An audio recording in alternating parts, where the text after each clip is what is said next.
You'll hear it in the background here for a second. Hello, everybody. My name is Eric Bird. I'm your host here in the SSN Nation Friday night live stream. And thank you so much for being here and welcome. Tonight, we're talking about, you guys know what the word is on the streets and you've heard it in the headlines. Silicon Valley Bank. Oh my. A bank. No surprise. You've heard me talk about this for the last 4 years, ladies and gentlemen. It's just a matter of time, but they were doing the quiet bank runs and FDIC takeovers. Now it's front page news. You guys already know. It's been going down for the last few years, but this one they could not avoid and keep quiet when it's one of the top 15 banks in the U.S. and high-profile venture capitalists have their money locked in there. We're going to talk about that. Plus, we got to keep keeping and buying assets, ladies and gentlemen. We can't stop right now. Then we're going to go over a multifamily deal. That's right, a hotel. I want to know if you guys think that this is a worthy purchase or not. We have some numbers. We're going to go over it. And I'm not going to tell you what I think, but we'll go over and walk through it. So please, once again, thank you for being here and welcome. Stop struggling now. Gear. Check. And please like, subscribe, and click the bell below so you get the latest updates. Now, let's get to it.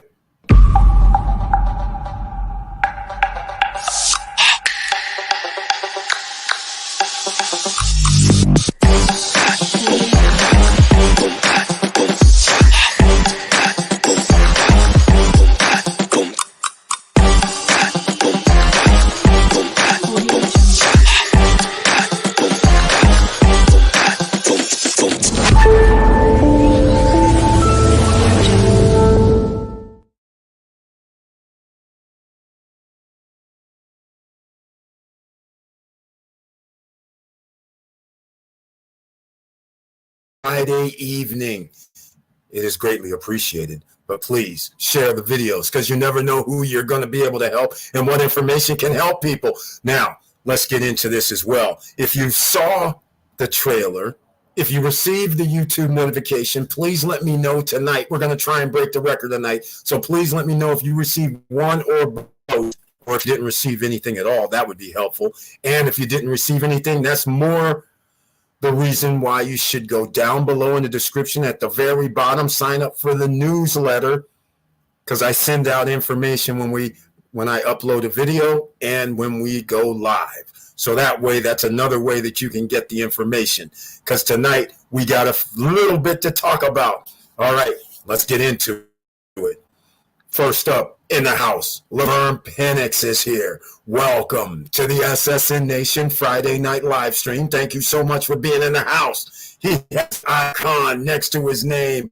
That means he's a member of the channel, ladies and gentlemen. Greatly appreciated. And also, he brings his tagline with him this evening. Hello, SSN Nation. I hope everyone is doing well. I received a notification and trailer. He's locked. Thank you so much for that. Laverne Penix, also known here as Mr. Cool, is in the house. First up, appreciate that you're being here once again and appreciate the support with the icon.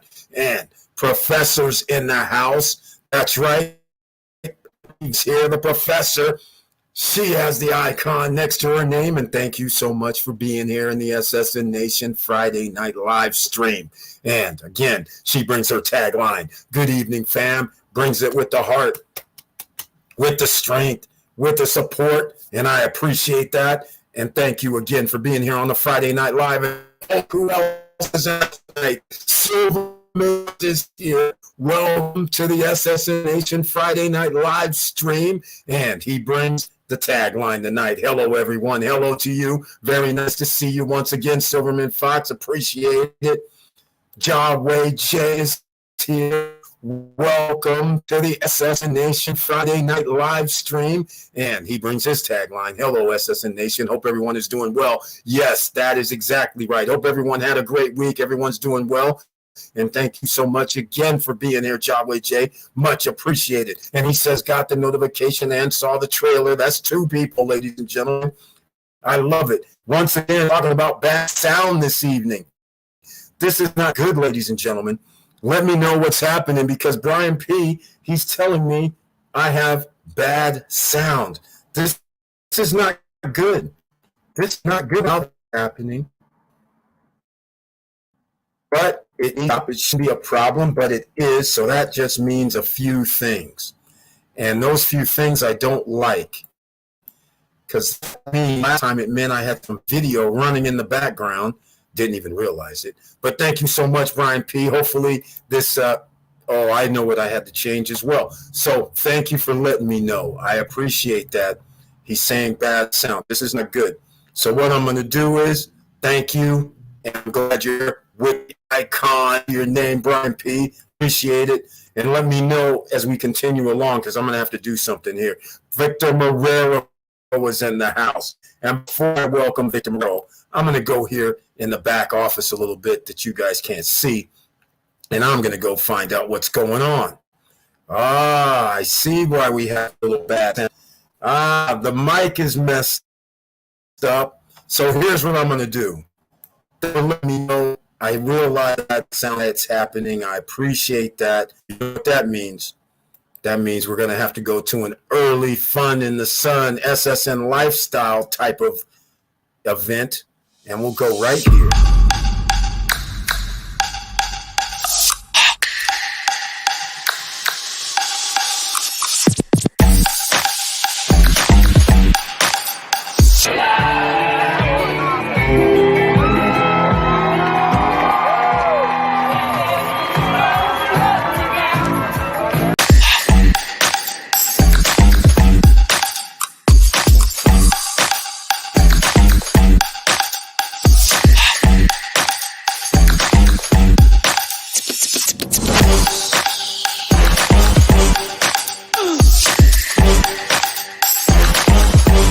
Come on.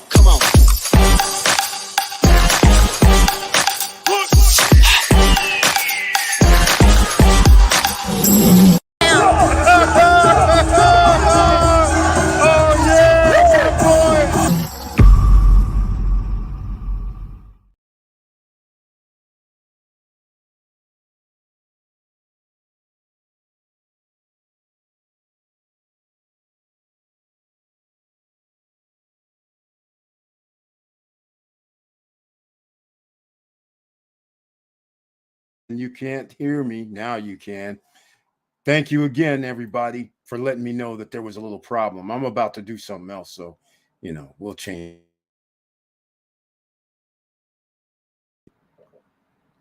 Now we have everything correct, ladies and gentlemen. Thank you so much. Check 1 2 1 2. I appreciate it. So that means earlier, the mic was really messed up. It was using some around sound situation, so it had to be bad. Brian P. brought it to my attention, so I appreciate that once again. Victor Marrero's in the house. Welcome to the SSN Nation Friday night live stream with the icon next to his name. And he brings his tagline, hello all, let's do this. That's right, Morrell, thank you so much for sending over those. Well, they're no longer renderings, it looks like. The building looks pretty sharp to me. My, it looks on the renderings. We're talking kind of rock galaxy, ladies and gentlemen. Victor Marrero project, they're coming along nicely. It's looking pretty damn good right now. I have to admit, looks dead on the renderings. Vanessa Gates in the house. Welcome to the SSN Nation Friday night live stream with the icon next to her name as well. And this is the seamless genius here, ladies and gentlemen. Did anybody see Shark Tank that I posted up on social media that you can go to the desert and go try out for Shark Tank? Well, guess what? The seamless genius has actually went through this process of trying out for the Shark Tank and getting some exposure a little bit that way. Talk about a small world. But yes, let me bring her tagline into play tonight. Hey, boss and SSN fam, happy Friday. Got the notification. That's people that has gotten the notification. Thank you so much for letting me know. And since we're going to be talking about keeping and buying assets, businesses are an asset, ladies and gentlemen. What do you think all these billionaires have? Their businesses. Yeah, sure, they have stocks. Sure, they have real estate. But notice their evaluation is based on businesses. Think about it. That's what you need to consider for yourself, ladies and gentlemen. Go with the assets because we got to keep the assets coming. We got to buy the assets because, as you know, bank failures are here. We talked about this for years. This is money in the bank, really. And because there's no reason to keep money in the bank. You know they are highly leveraged. And Seamless Genius, thank you for being in the house today. And please, I'm going to have to ask you, what about the update on the experiment for the Airbnb of the mall situation? Because this is month 3. So we have January, February, and now March. So let us know if you want to. You don't have to, but I'm just asking because I'm just curious. I love business and seeing how the outcomes turn out. Brian P. once again is in the house. Thank you for the bad mic situation. Hello, Eric. Hello, SSN family. Let's go. Hello again, Brian P. That's right. You know how we do this. I feel like swinging in the air tonight. I feel like let's go because, ladies and gentlemen, you have every opportunity now. You have no excuse not to get assets while the getting is good. I'm just saying. In fact, once again, in case you missed it on Wednesday night live stream, I just want everybody to know, because we've been talking about this for 3 years now, pre-construction properties in Punta Cana, Dominican Republic. It's not the pre-construction properties. That's the highlight. The highlight is on Wednesday, we discussed 661,000 tourists came to the Dominican Republic by air. Out of the 661,000 tourists that came to the Dominican Republic by air, 67% came through the Punta Cana airport. What does that mean? 442,000 people came to Punta Cana area region in 1 month of February 2023. So anybody who sees this a year from now, 2 years from now, you'll know the numbers right now. And so then when I sit here and I say, hey, you know what? And now another year, next year, they're going to have 450, 500,000 people coming. In the year after that, 500, 600,000 based on a 50% number. If it's 60%, ladies and gentlemen, the number goes up to damn near another 50 to 100,000 people. So if they happen to do a 60% clip instead of a 50% clip, oh my, everybody who has real estate in the whole damn area is going to be loving it. So anyhow, Brian P., that's what I'm saying. Let's go do this. All right, we have other fish to fry as well. Now, Vanessa Congate is showing some love. She's saying, Auntie Val, hey, Professor Auntie Val. That's what we do here, ladies and gentlemen. And once again, Victor Marrero's on top of it because the stock market went down. The worst week in the stock market since June, I believe, of 2022. What did I tell you, ladies and gentlemen? I get to say it again. Just think about 1929 to 1932. Sure, they had up days, up weeks, up months, seemingly, and then all of a sudden it drops back down. And why do we have bank failures? Well, let's talk about it. SVB. Other banks have also taken the hit. $27 billion wiped off. Just like that, except there's one little problem. The money is ordinary citizens' money. Oh. It's locked.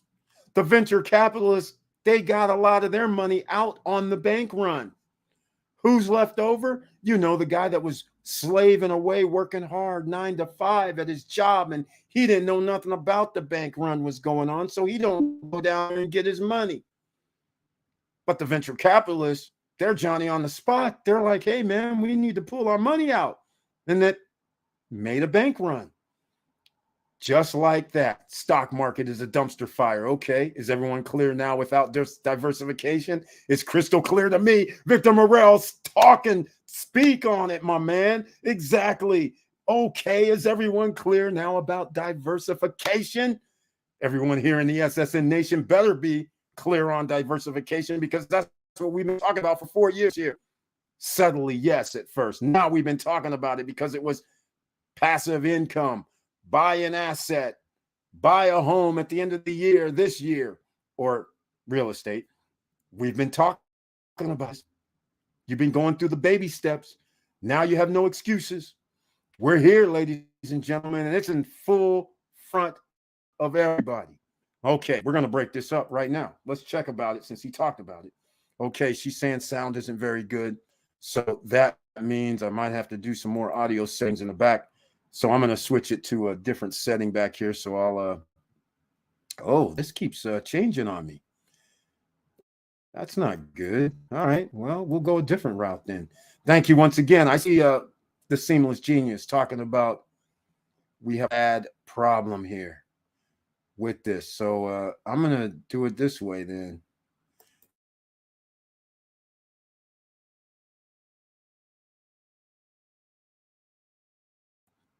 Mic check, mic check. We'll try this way. Let me know if this is better, but hopefully it is. Okay, Victor Morero, he started talking about it. SVB, Silicon Valley Bank. In case anybody's not clear, it's in California. You're not thinking that Silicon Valley would be, it's always a problem when you can loan out as much money as you want. That's always a problem. There's no way around this. They do not have any situation that makes them hold depositors' money at the bank. It used to be you had to hold like 10, 20, actually 10%. Now they can go to zero. So when somebody walks in and says, hey, I need $1 billion, I need $2 billion, well, you're going to have problems. Well, let's get to the ladies and gentlemen, because as I told you, I'm under wraps at this moment talking about the Georgia Bank collapse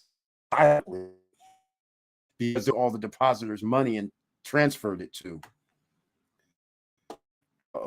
the guy here. So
all right. Okay, ladies and gentlemen, let me know about the sound. Mic check as well. This is going to be one of them days because this is what we've been talking about. You know, the gremlins don't want us talking about it, but we have to, because this is what happens when people are getting wiped out. And unfortunately, people are getting wiped out in more ways than one.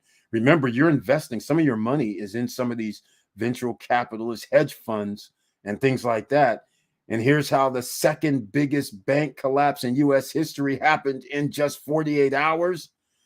The second biggest bank collapse in Silicon Valley. Come on. The company's downward spiral began late Wednesday. Let me make sure I have the mic. Let's make sure about it, right? Okay. Let's see. All right. So you guys can see it. All right. Investors with news that it needed to raise $2.25 billion to shore up its balance sheet. Say, what happened? The Federal Reserve didn't step in and give them $2.25 billion? $3 billion? What's the problem? The problem is, if you're trying to do get rid of inflation, you can't be giving out billions of dollars of money out of thin air.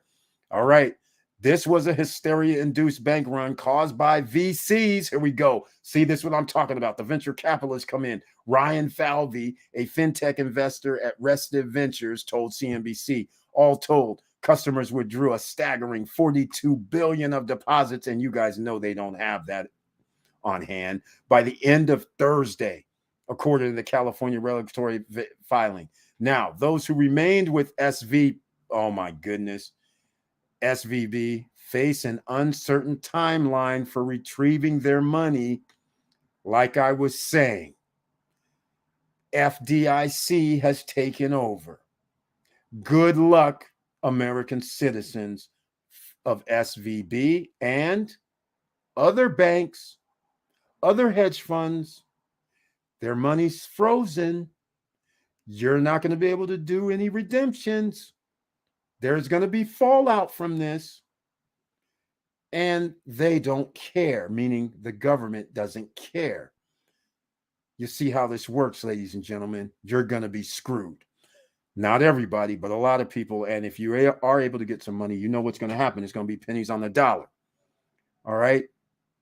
So here we go. Regulators shuttered SVB Friday and seized its deposits in the largest banking failure since 2008 financial crisis and the second largest ever. Are you guys getting the magnitude of this so-called everything's going to be fine situation? And I've been railing about this all year, right? You guys know I was going off a few times this year talking about this nonsense, making stuff look fake. And it is fake. These numbers they're giving everybody, doing all this crazy, and they don't care. And now, notice again, uncertain timeline for retrieving their money. That's exactly what we're in, ladies and gentlemen. So anybody that is involved with any of these companies that invested or had money tied up with SVB, your money's tied up. So there's more fallout to come. They aren't talking about it right now. All right. The episode is the latest fallout from the Federal Reserve actions to stem inflation with its most aggressive rate hiking campaign in 4 decades. Oh, yeah, well, about time. The ramifications could be far-reaching, with concerns that startups may be unable to pay employees in coming days. They are correct. Venture investors may struggle to raise funds. They are correct. And also, battered sector could face a deeper malaise. This is all correct. They're telling the truth here. This is all what's going to go down. And then don't forget about Silvergate Bank. Don't forget about them. All right. And 42 billion, that's insanity right there. The fact that they could even handle 42 billion is crazy. Prominent funds, including Union Square Ventures and Kochu Management, instructing them to pull funds out of SVB on concerns of a bank run. See what I'm saying? They called these guys up first. They didn't sit there and call up, hey, depositors of SVB Bank. We didn't worry about the citizens. They're calling up their startup guys. They're not saying, hey, put this out there so people can get down to the bank and get their money. This is crazy, man. This is crazy. Thursday evening, SVB customers received emails assuring them that it was business as usual at the bank.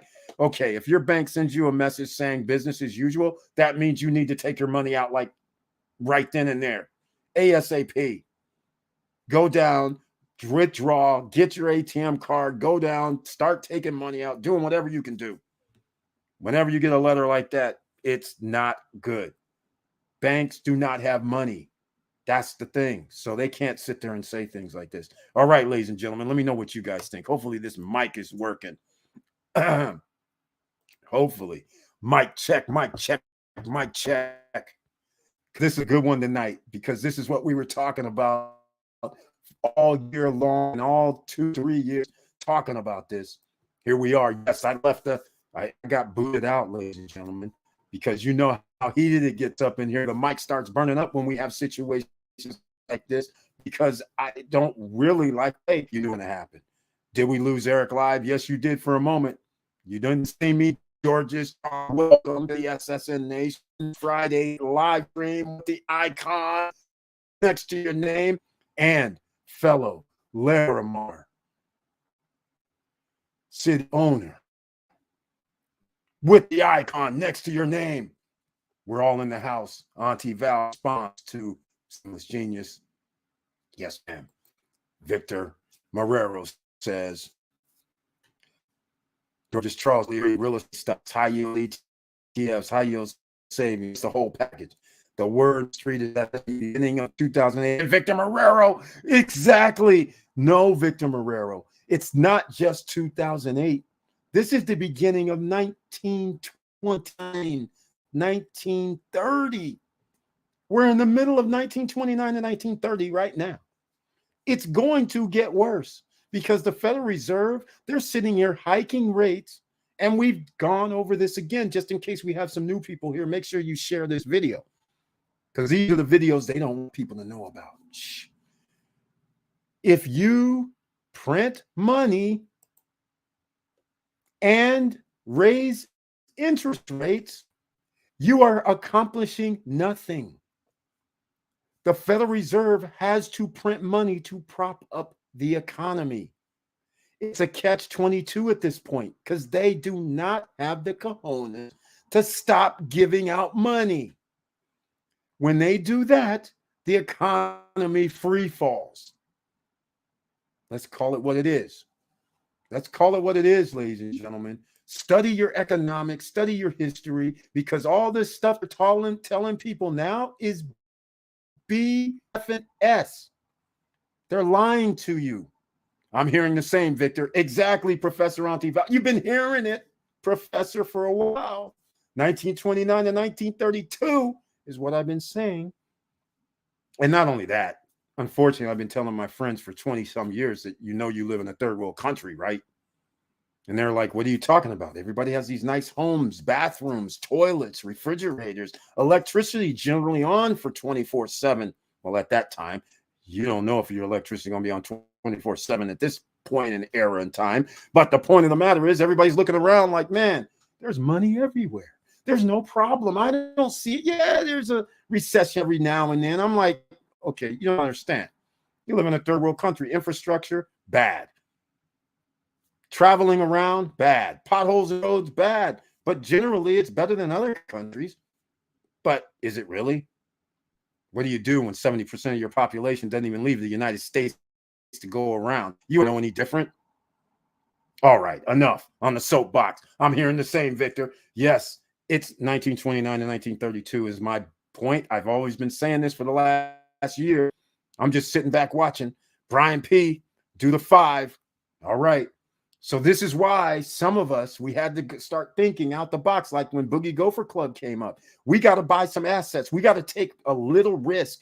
We have Miracle Cash and more. They actually have something going on. An exchange, people are going to use a crypto exchange, right? People are going to use point of sale systems, especially if they can do crypto and fiat. Okay, that's a win-win too because you make money on transaction fees. Somebody's going to need loans, micro loans. Well, then they have Miracle Deal. You get a percentage of that too. Profits. I love that. This is beautiful. So just those items alone. And then if you have an ATM machine, and again, every time somebody uses an ATM machine, there's a fee. So that's the only time you make your profits. Okay, fine. I'll take millions and millions of transactions per day and get a little bit of that profit. That's why we like the Boogie Gopher Club, otherwise known as the Cash Flow NFT, backed by Miracle Cash and more. We getting assets, ladies and gentlemen. Those assets are going to pay us. It's not going to do you any good if you have money in a bank and it's gone. And it's doing you no good when money's in the bank and inflation is already 7%, 10%, 12% as they're lying to you. It's not 6%. It's not 7%. It's double. They're just lying to you. They have been for 40 years, ever since 1980 when they changed it. How they calculate inflation. All right, let's keep moving. Victor Marrero says at George's Charles, I got a new iPhone. Send me a note via WhatsApp again so I can send you the YouTube video. Victor Marrero, are you referring to the Connor Rock video? Actually, they went beyond the Connor Rock video. That was just showing the pylons and everything. Yikes, get your duffel bag of cash now. Exactly, Vanessa Kamagay. You better stuff it up, ladies and gentlemen. Again, thank you for mentioning that because there's not too many people that's been saying get your duffel bag of cash and hold it by the side because things are about to get dicey. Well, is it now? I wouldn't say it's now. I just think now the Federal Reserve, Unfortunately, he's going to have to print some more money and give to some of their friends. They're not going to give it all to SVB, but the fallout goes beyond SVB because there's venture capitalists and hedge funds that have money at SVB. So they're going to sit there and calculate, okay, who are we going to give these billions to? Who are we going to save? Who are we going to let win? Instead of in a capitalist system, they just got to crash and burn. Why is the taxpayer having to bail these clowns out after they're doing the high risk, high maneuvers? That's crazy. So here we are, ladies and gentlemen. Here we are. Here we are. SVB. It's not the last, and it won't be the first. It wasn't the first. Operation Choke Point 2.0, SVB, Silvergate Bank, and Signature Bank exactly are or were the largest liquidity source for the entire cryptocurrency industry. Oh my God. Professor Auntie Val, she's given the last lever. She's given the unknown quantity that most millions and millions of people don't even know about. She had to bring up the Silvergate situation. She had to bring up the Signature Bank situation, and rightfully so, because Professor has to give out the knowledge to everybody. I agree, and this is a problem, ladies and gentlemen. So I love what Brian P is saying right here. That is a warning. Exactly. I love that. Exactly. How many times is somebody out here in warnings? How can you get out of this? Let me give you an example of what we've been talking about here for the last 4 years. So we've been talking about real estate. We've been talking about stocks. We have been talking about not keeping your money in a bank because why? It's 0%, 1% or less for the last 2 years up until recently. There was no point in doing that. Keeping your money in a business, there's points in that, like stocks, that's real business, not really crypto. So here we are. You're having liquidity issues. So therefore, you don't have an FTX to bail you out from doing their nonsense because they were getting bailed out from the United States government, right? There's an ecosystem out here of fake money, and they're using fake money they made up out of thin air, giving it and putting it into our monetary environment. That's a problem, ladies and gentlemen. The ecosystem is a problem. That's fake money. So now what happens when that fake money isn't available to you? You're going to crash and burn. There's going to be a whole bunch of companies crashing and burning, unfortunately. So this is why you should not have your money sitting around. Anything that's liquid should not be sitting around at any of these crypto spots. Shouldn't be sitting around anywhere on exchanges. That forget that. Shouldn't be sitting there. Shouldn't be sitting in banks. All right. Let's just call it what it is.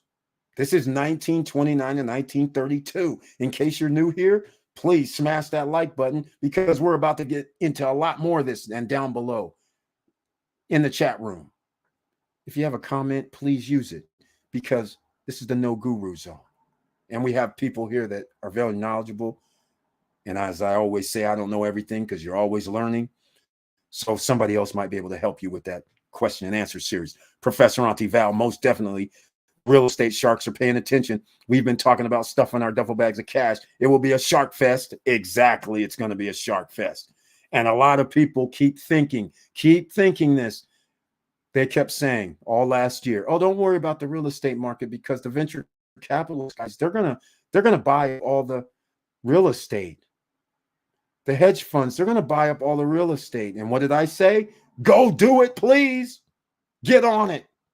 Get on it now. You guys know I made videos about that. I'm not scared because you can't buy up but only a few thousand units when homes cost $500,000. You're not going to be able to get $50 million, $100 million every time you want a few thousand homes. There's millions of homes available right now as we speak for sale in America, probably around 4 to 4.5 million, at least as we speak. So what if they buy a few 100,000 homes? They don't have enough money. They have to keep printing it.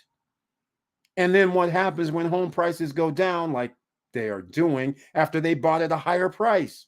Because they borrowed against the asset value. They didn't have the liquid cash. So when the home price goes down, it's a margin call. They're like, hey, man, you just borrowed $50 million, but these homes are only worth $35 million. Need some cash from you.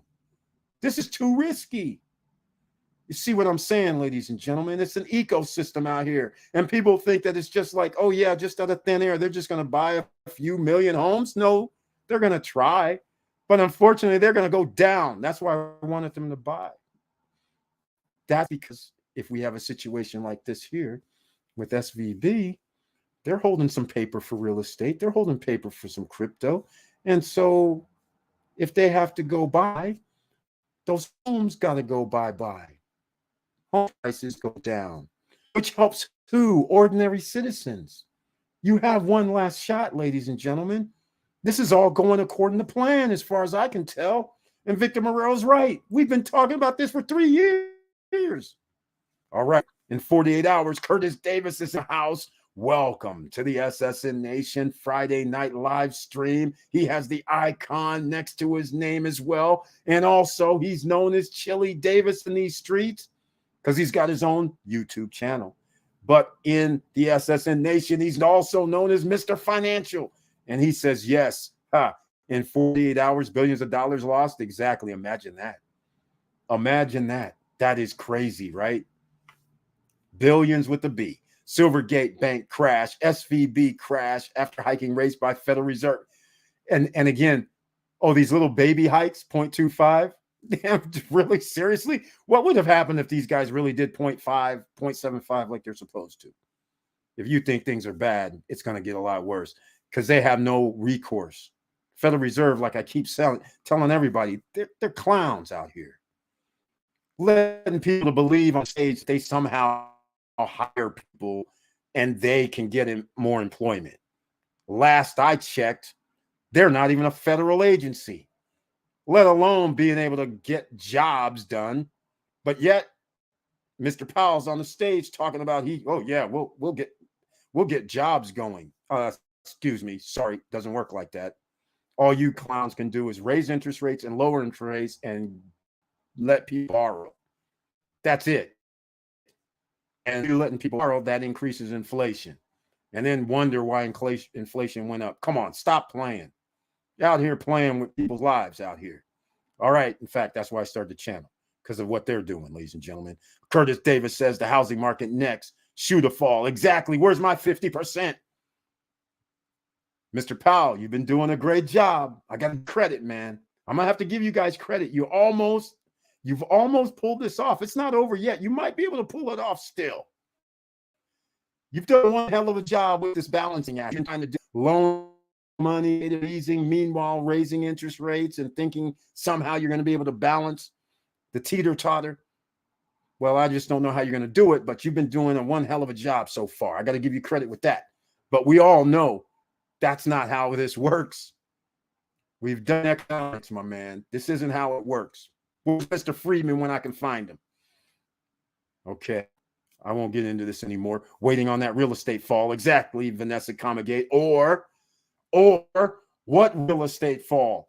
We are sitting here right now, Larimar, cruise on land, under $125,000. You can get yourself a 2-bedroom pre-construction property with no credit check, no qualifying. And Vanessa Comagate, you can appreciate this. Not even on your credit report. How about that, ladies and gentlemen? And 0% interest. Or you could buy something at Sabana Equestrian and Residence. What is it? Sabana Equestrian Residences, also inside Vista Cana and Punta Cana. And you could do this 20% down, no credit check, no qualifying, and they'll finance you for 8 years at 9.7%. Now, some people might be looking at me like 9.7%. Ladies and gentlemen, this isn't your primary home. That's a pretty decent rate for no credit check, no qualifying, no nothing. You're approved as long as you put 20% down and start your monthly payments of around $2,900, $3,000 a month. But au contraire, I got to let you know this. They're going to be finished in 2025 in 2 years. It's going to be built. So that means you've already paid in-house financing You don't even need to get a bank loan. So it's always off book. But by chance, since it's in Sabana, and I'm just going to say this, Sabana's already doubled in price from the first villas that they started out with. They only have 3 villas left. That's it. These villas now cost 400,000 to 600, 700,000. They started out at 200 and something. They've doubled. The condos are now 190 something, which is funny when you think about it. The condos are 237 down to 196, 197.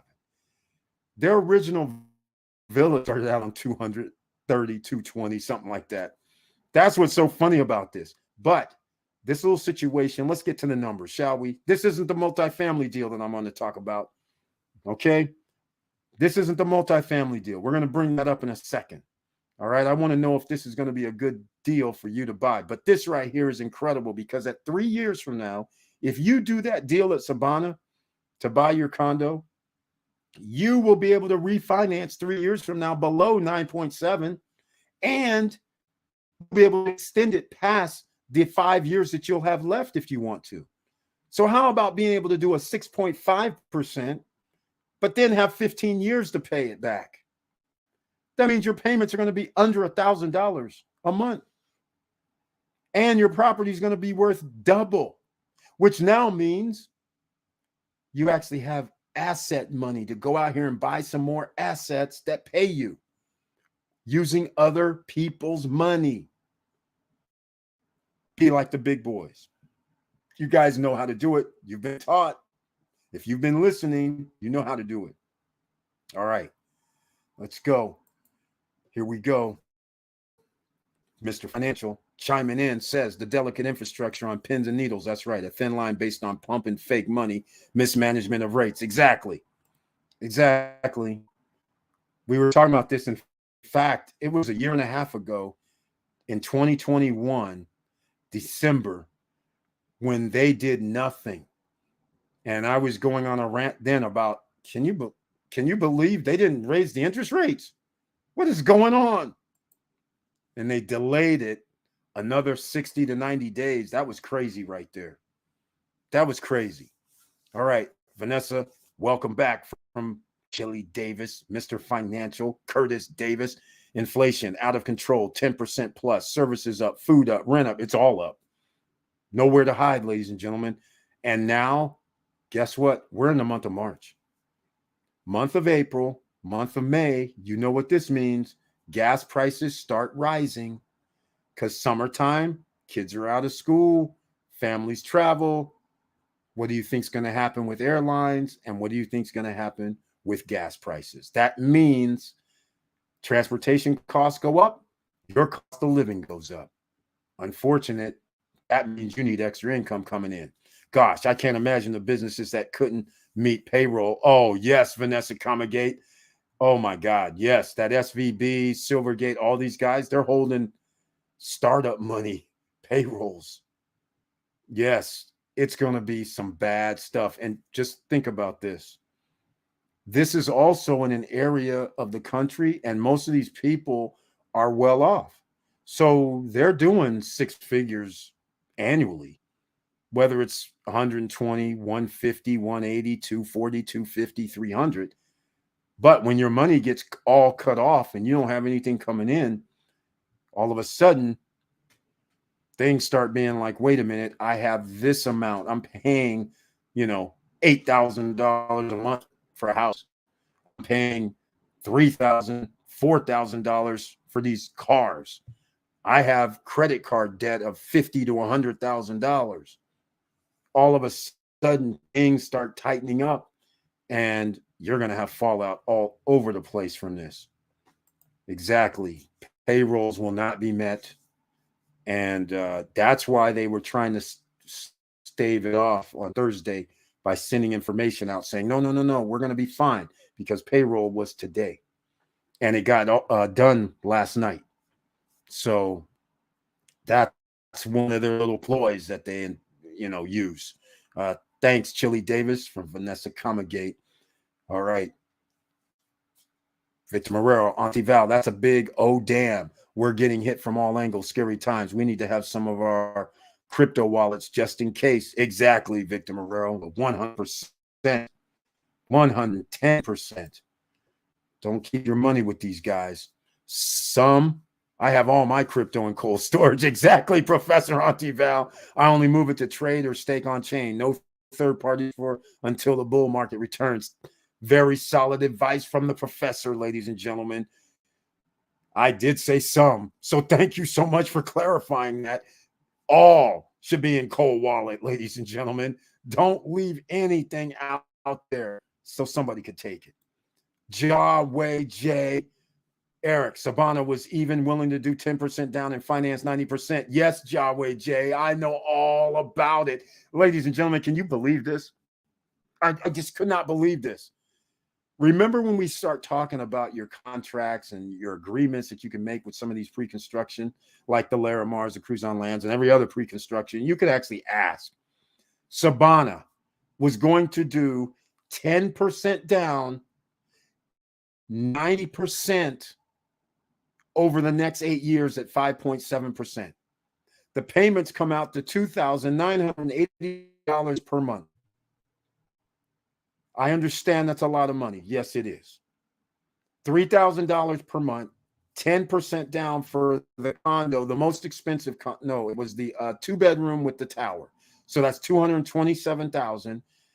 But because you have $7,000 discount, it ended up being around $220,000. I believe 220,800. I ran the numbers myself. So I couldn't believe it. I was like, are you what? Who does that? That is sweet. So you only had to put down 22,000 roughly. Yeah, $22,080. And then you start paying $2,900 and then I'll just $83 per month for 8 years. But again, it's really for 2 years because you've done two things. You're seasoned because you're making a monthly payment that you can show the mortgage lenders after they bring their interest rates down. They'll love you. And second off, the payment's going to be lower than $2,983 because they'll give you a 10, 15-year note past that. 10 to 15 years.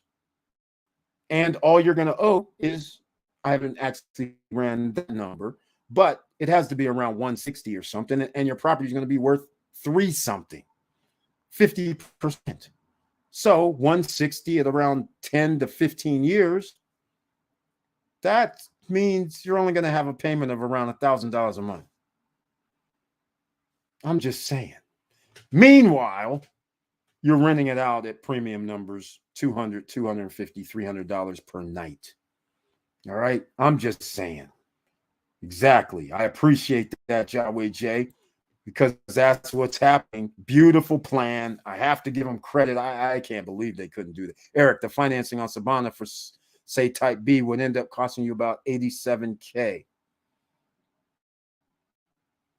I didn't run the, hold on a second.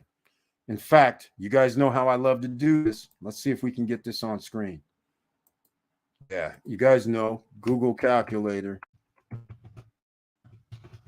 You know, oh, sorry, that's not the one I need. I need Google Mortgage Calculator. There we go.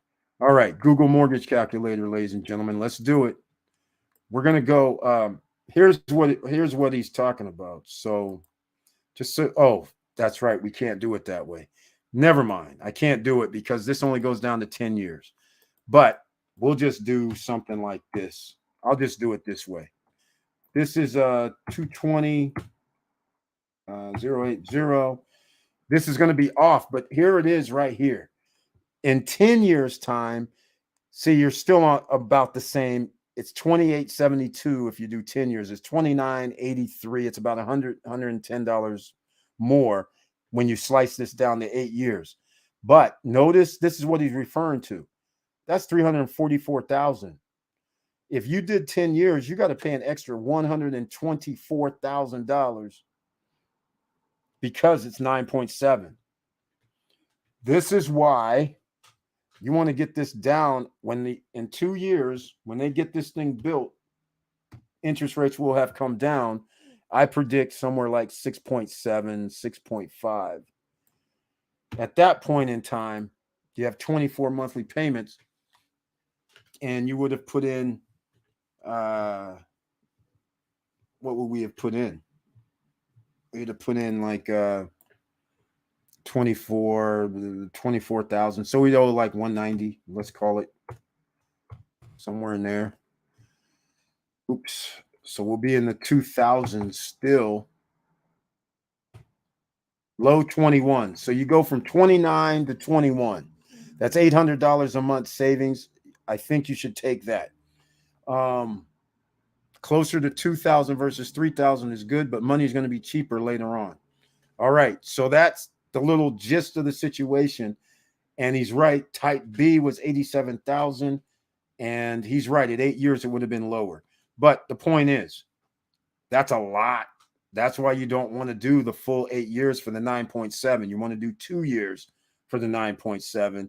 After they build it, then you got to refi it to get it down, because you don't really want to pay $87,000 on a $200,000 property. That's a lot. So all I'm saying is you're just going to refi it. That's what you're going to do. Most of the principal or interest is paid up front the first year or two anyhow. So that's why you want on the third or second and a half, third year, you want to say the 9.7. That is if you don't refinance and stay with their 96 months. That's exactly right. You want to refi. You don't want to let them lock you, because 9.7 is going to be hefty in about 2 years. Miracle Bro, welcome to the SSN Nation Friday night live stream with the icon next to the name. And he says, SSN Nation, all gas, no brakes toward passive income. I love that. All gas, no brakes toward passive income. I had to repeat it because I love it. Banks will start falling one by one. This is just a start. Great Depression 2.0 coming. Exactly, little young guns in the house. I appreciate that. That's the way I've seen it. I've been talking about this. I'm sure others are going to start taking credit. But as you guys know, you've been here for the last year when I've been saying this is 1929 to 1932 all over again. We're going to find out, because so far I've been wrong about the 50% on housing. Yes, hasn't happened yet. The 1929 to 1932, yes, stocks went down 25, 30%, but then they started climbing back up over the last month and a half, 2 months, even with the interest rates increasing. Go figure. Didn't make sense, and it doesn't, because they're lying to us. All right. Interesting. SVB Bank CEO was director at the San Francisco Fed. Exactly. This is funny stuff. Professor Antival showing out again with the info. Yeah, it's very interesting. Very, the Fed, they're not working for us. They're working for them guys that make billions and millions. They're not looking out for us. So they don't care. The Federal Reserve does inside trading. They don't care about us. They're sitting there going, hey, man, as long as we get our $5 to $10 to $20 million annually, we'll do backdoor deals with you guys because we can give you money. That'd be just like any one of us being able to walk into any bank. You can call it Fed Bank and say, hey, man, I'm having a hard time. Can I get like $2 million? And they go, yeah, sure. And we'll give you an interest rate. Were you interest only? Pay us back in 10 years' time, interest only for $500 a month. You'd be like, where do I sign up for this? You wouldn't have That's all they're doing with their buddies, except there's one problem. The money is fake. That's where the problem comes in. So then you got 20% of the people that can't pay it back. Well, then now what do you have? You have problems. The ecosystem is fragile. But yeah, these clowns are out here doing crazy, crazy stuff. Miracle Bro, I am confident everyone here will be all right moving forward through the rough times ahead. We are ahead of the curve in a better position than the average OC. Exactly, Miracle Bro. Thank you so much for that. All right, Jaway J at one interest rate. Victor Marrero, if you're referring to the Sabana, you already know that number. It's 9.7% is what they're doing. As far as refi, nobody knows. In 2 years, nobody knows what the refi could be. That's all I'm saying. Once it's built, because I don't think you're going to be able to refi before you have a tangible asset. Nobody in their right mind would be doing that unless you're the Federal Reserve's buddy. They'll give you something for fake stuff, but everybody else, you got to actually have an asset. Somebody's got to come out there and say, yes, it's here. It's appraised at this price. Yeah, I sign off, you know. So we don't know yet. At least I don't think we're going to know. There's no way to know 2 years. George's Charles Milker, bro. Did Eric send you the cruise on land info on my email address? George's Charles, I didn't send him your email address. I did send him the info, but I didn't check and see if he got it. Herzl's got the info too. I'm in the room. D. Howard is here. Welcome, Citizens Community Transport LLC, back in the house. Very nice to see you once again. Thank you so much for being here, D. Howard. All right. No, at George's Charles, I saw in the description of that live some information for the DR project. I still need your info, brother. All right. I didn't send you his email address. Eric send at Miracle Bro, my email address. Okay, man. We'll go. But let me know if you received the other one that I sent you. Victor, 9.7%. That's exactly right. Akila Denis, welcome to the SSN Nation Friday night live stream. I was told today that I need to close on my Ziba Villa the end of April. Oh, congratulations for that, but you have a surprise coming. I just went to see the progress and not sure that it will be ready by then. No, it won't. BHD is giving me a loan at 8% for 10 years. There we go. There you go, ladies and gentlemen, for Ziba. Akila Denis, congratulations on your Ziba project. Did you happen to see the sports complex upgrade? I don't remember if you were here on Wednesday night. It's awesome. It's beautiful. It's outstanding. And the news also is guests and owners get to use the sports complex, Vista Cana Beach Club, the Vista Cana other beach club called Clubhouse. The only thing you have to pay for is, well, you're on the golf course. Of course, you have to pay for the golf. That is a beautiful thing. And by the way, let us know what size unit did you get at Ziba. And also let us know if you're getting a loan at 8% for 10 years. Let me know what they valued your property for. That's the $1 million question. How much did they say your unit was worth and how much did you buy it for? Now, I know you had to buy it for under 140. You should have if you did it 2 or 3 years back, 2.5 years back. So let us know if you would want to share any of that information. That'd be helpful to other people. But I like 8% better than 9.7, even though it's only 1.7 percentage points lower. But hey, that's just the way it is. Silverman Fox back in the fold. Thank you so much for the financial support with the icon next to your name as becoming a member once again. I much appreciate that. Thank you so much. All right, Eric, send him my info. So I accidentally skipped.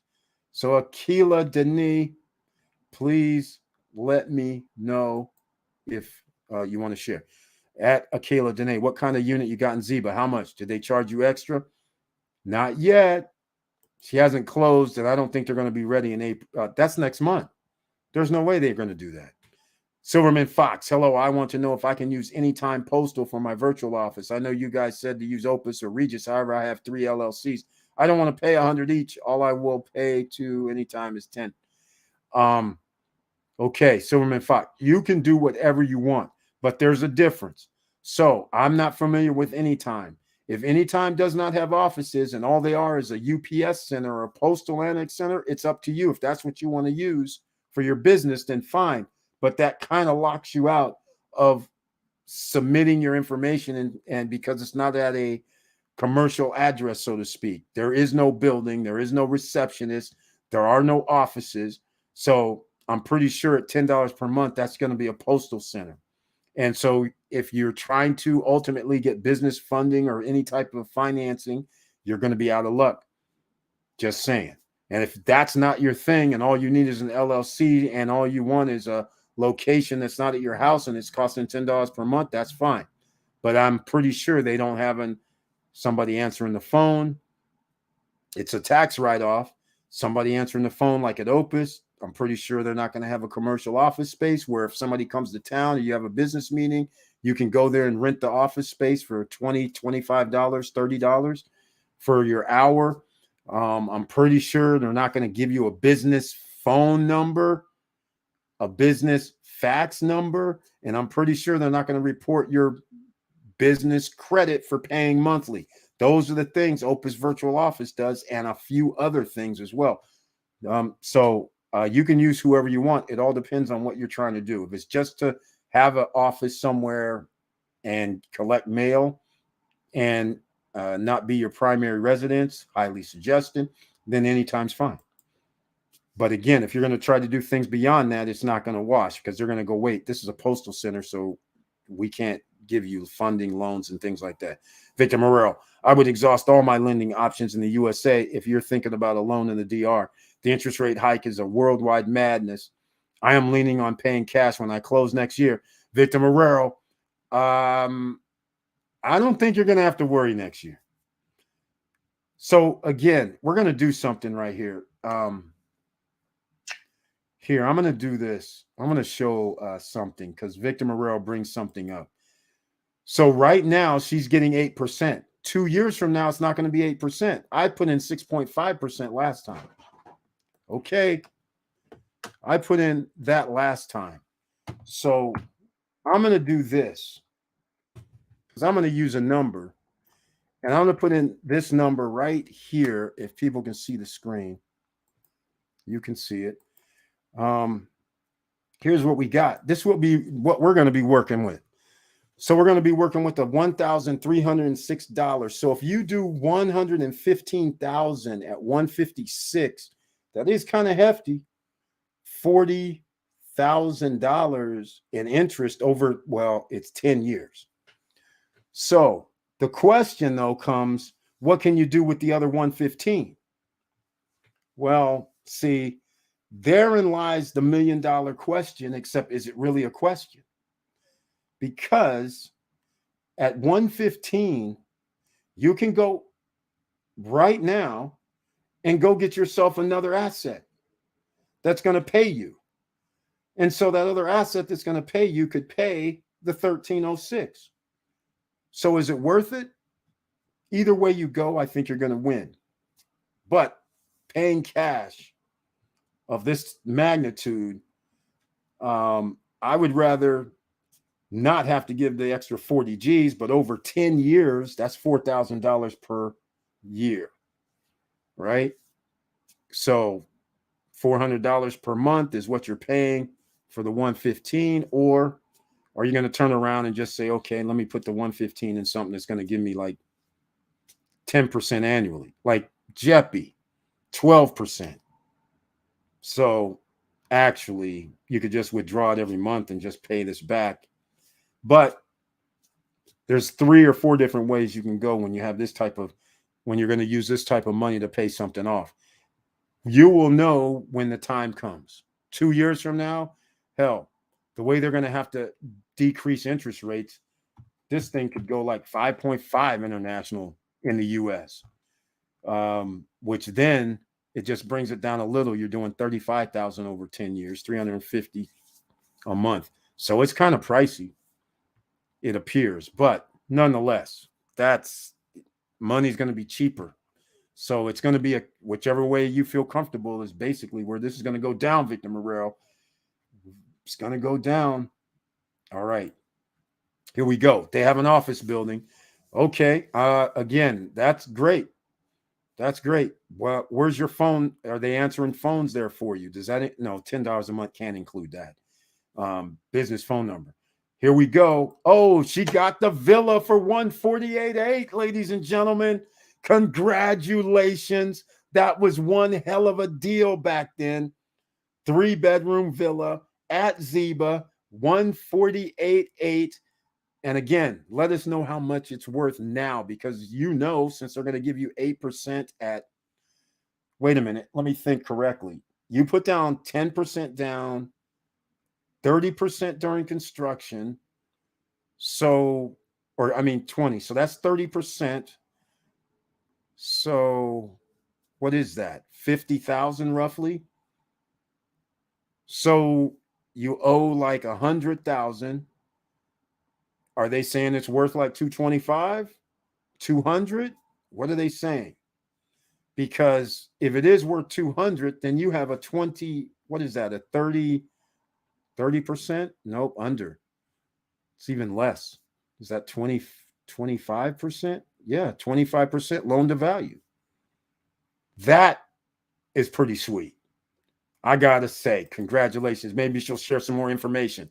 They sent all the owners an email about 2 weeks ago. Oh, yes, we know.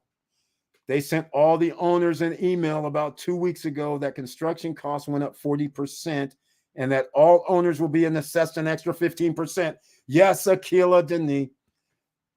Okay. I dropped a video. Oh, wait, did I drop the video yet? I can't even remember. I was dropping a video about this. We mentioned it before when we found out about the sports complex. Everybody's going to be paying because they changed their mind. It was supposed to be third party.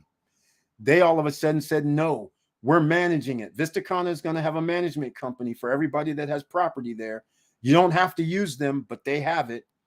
And everybody, whether you're a guest or an owner, can now use all the amenities except the golf course is going to cost you. All the other amenities not going to cost you, except, of course, if you go eat at the bar, restaurant, and things like that.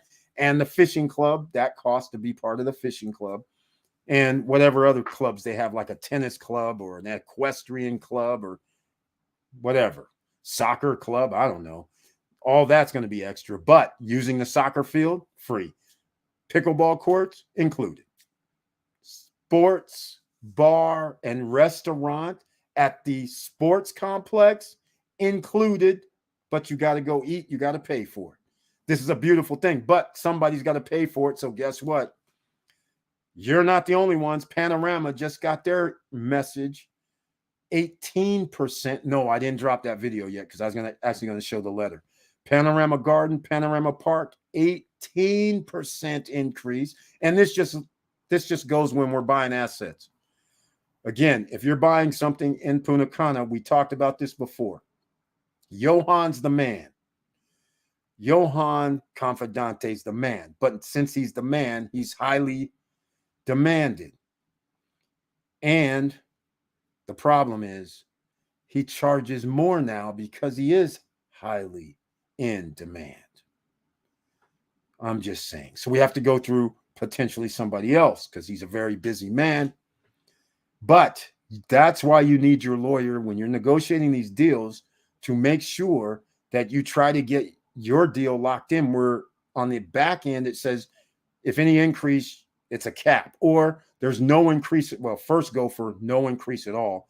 Then when they say hell no, then say, well, what is it? Then when they say whatever, you say, I want it lower and see if you can get it lower. Panorama, my contract said up to 10%. So I don't know what would have happened if they sent, well, they didn't send me the letter actually, but if they would have sent me a letter saying 18%, I would have been looking at my contract like, I don't think so, but the 10%, yeah, you got me.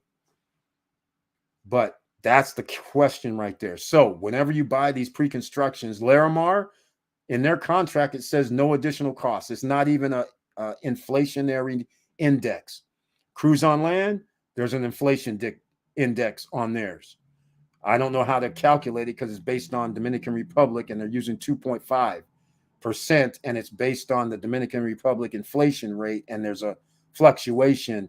So you have about 2.5% to play with from the present number.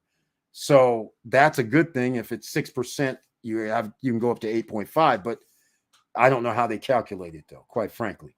But most projects either have nothing in there or 15%, 10%, 5%.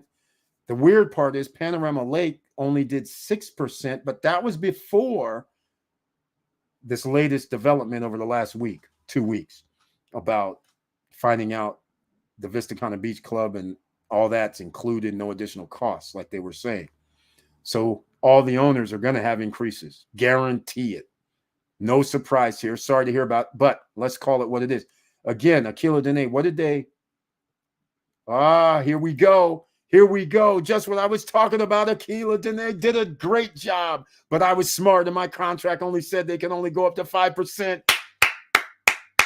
Yes, yes. This is what I'm talking about, ladies and gentlemen. This is exactly what I'm talking about. Here it is right here in the flesh. She's getting a letter too that said 15, but she's like, not for me. 5% more, 7.5 thousand more.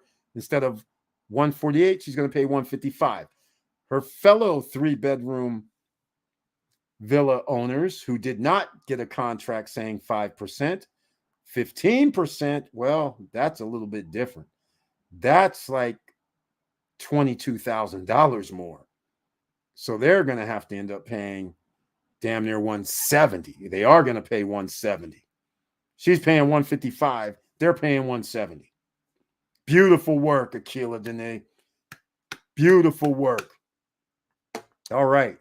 That's close to one of my daughter's names, which was Akila Dene. So spelled differently, of course, but still, nonetheless, love the name. George's Charles at Miracle Bro. What's your name, bro? All right. I'll let him say if he wants to put it out there. Silverman Fox, it depends on what you're doing. If it's just male, fine. Exactly, Vanessa Comagate. All right, Akila Dene, that's a damn good deal. 148K for a 3-bed. How many baths? I can't remember. I think it's 3, 2.5. I'm pretty sure. I'm not sure. I can't remember that. That was a while back, but hella good deal. Silverman Fox, Eric is right. Trying to get funding, etc. It will limit you. Exactly. Exactly. All right, here we go. Victor Morel, that's exactly the other half. I have left it closing 115K. There we go. There we go. It's one of those things, man. Vanessa Comagate at Akila Dene, that's great. Your contract protected you against the hike. Exactly. Exactly. We've been talking about this for years. You guys already kind of knew this. Brian P., what kind of loans can you get for a repair on house? Use a POA for my dad. I can't answer. Sorry. What kind of loans can you get for a repair on a house? Use a POA for my dad. Okay. Brian P., does he own the house? I'm assuming he owns the house. Does he have equity in the house? That's the next question. Because then he has no issue. That's all I'm going to say about it. He should have no issue. He's going to have plenty of equity in the house. I'm hoping you're not going to say he just bought a house and needs to repair the house and it's maxed. He shouldn't have a problem right now. Other than trying to get a HELOC, I don't know. Trying to refi, I don't know. Akila at Vanessa Comagate, yes, my contract saved me, but it was key to negotiate the contract to your benefit and not just sign. Exactly. Exactly. That's a good idea. Putting the big load of cash in Jeppy and pay the loan with dividends, playing with casino money. Exactly, Victor Marrero. Exactly. Because that 115, in fact, I can do the numbers. We're at 115 times, no. We got to do, we're doing this, ladies and gentlemen, 115,000 times. I'm going to do 12% because I know they're dropping in price right now. So they got to be at 52, 51. If they go down to 52, that's 12%. So I'm going to use 12%. We're going to do 12%. That's 13.8 divided by 12. That's interesting. 1150. That's what it comes out to, which is weird because that's not good. So it doesn't work out. I am financing 60% of 148.8. What? Okay, you're going to have to explain this. You would have had to put down 30. Okay. Are you saying that you're taking money out? Is that what you're saying? Because it could be doable because you've actually made monthly payments for 2 years, which would mean it's seasoned. And any mortgage lender that would give people credit for making monthly payments, they would season it and treat it as a refi. So then it would be possible. So please be clear here, because this would be awesome. So here's what's happening. She paid 40%. So I guess it was a 10% down, 30% during construction. 40% is what you paid. So that means you only owe. Okay, I have a calculator up. I'll just use it right here. We'll go 148.8 times 40%. It's 59,520. So minus 59,920. You only owe 88,880. Unless you have some other deal that I don't know about, but if you can get 60%, 60% of 148, that is pretty damn sweet. Congratulations. Are you saying that's 89,000? That's 89,000. So you're financing 89,000. So you paid the 90. Okay, I get what you're saying now. You're doing 60% of 148. I thought you were meaning you're getting 148. I was thinking differently. All right, so 60%, that's cool. But the question is, how much are they valuing the company? You got to pay 155 now. So how much are they valuing the villa? Here we go. She's actually giving us this is helping everybody, Akila Denis. I appreciate that. I'm financing 90,000. Okay, yes. But you owe less than 90? Did I not? Am I having calculator problems? Because you owe 155 is what you're saying. 155 times 40% is 62,000. That's still in the 95,000s. That's like 93,000. So that's interesting. She's financing 90, and at 8%, which is pretty cool. 90,000, 8% for how many years? Maybe 10, was it? Or so are we talking about 1,092 a month for your villa? Is that what we're talking about for 10 years? Let me know if that's about the right number, because that right there, I like a lot. And let me know if you're going to live there or are you going to rent it out. Miracle Bro, Opus is good. Just opened my account with Opus for my residential and commercial painting LLC. I just submitted docs to the state, so this month I'll be rocking. Planning to acquire DR properties very soon. Miracle Bro, well done. Very well done. Highly recommended. Everybody who's here, if you like what I'm talking about, please subscribe to the channel. Click the all notification bell and smash that like button, because the YouTube gods have to know we're in the house and we handling business, bank failures, keeping and buying assets. Oh, we haven't even got to the multifamily deal yet. Holy smokes. Yes, we're talking about real estate, but hold on. We have something to look at, ladies and gentlemen. I need your opinion, so stand by. Give me about another 5 to 10 minutes, and then we'll get into that as well. And it's asset season. So thank you so much for that. Thank you, Victor Morel. That's what I'm about to do. Thanks to you and Eric's advice. Thank you, Vanessa Comagate. Glad to hear. Get on board this train.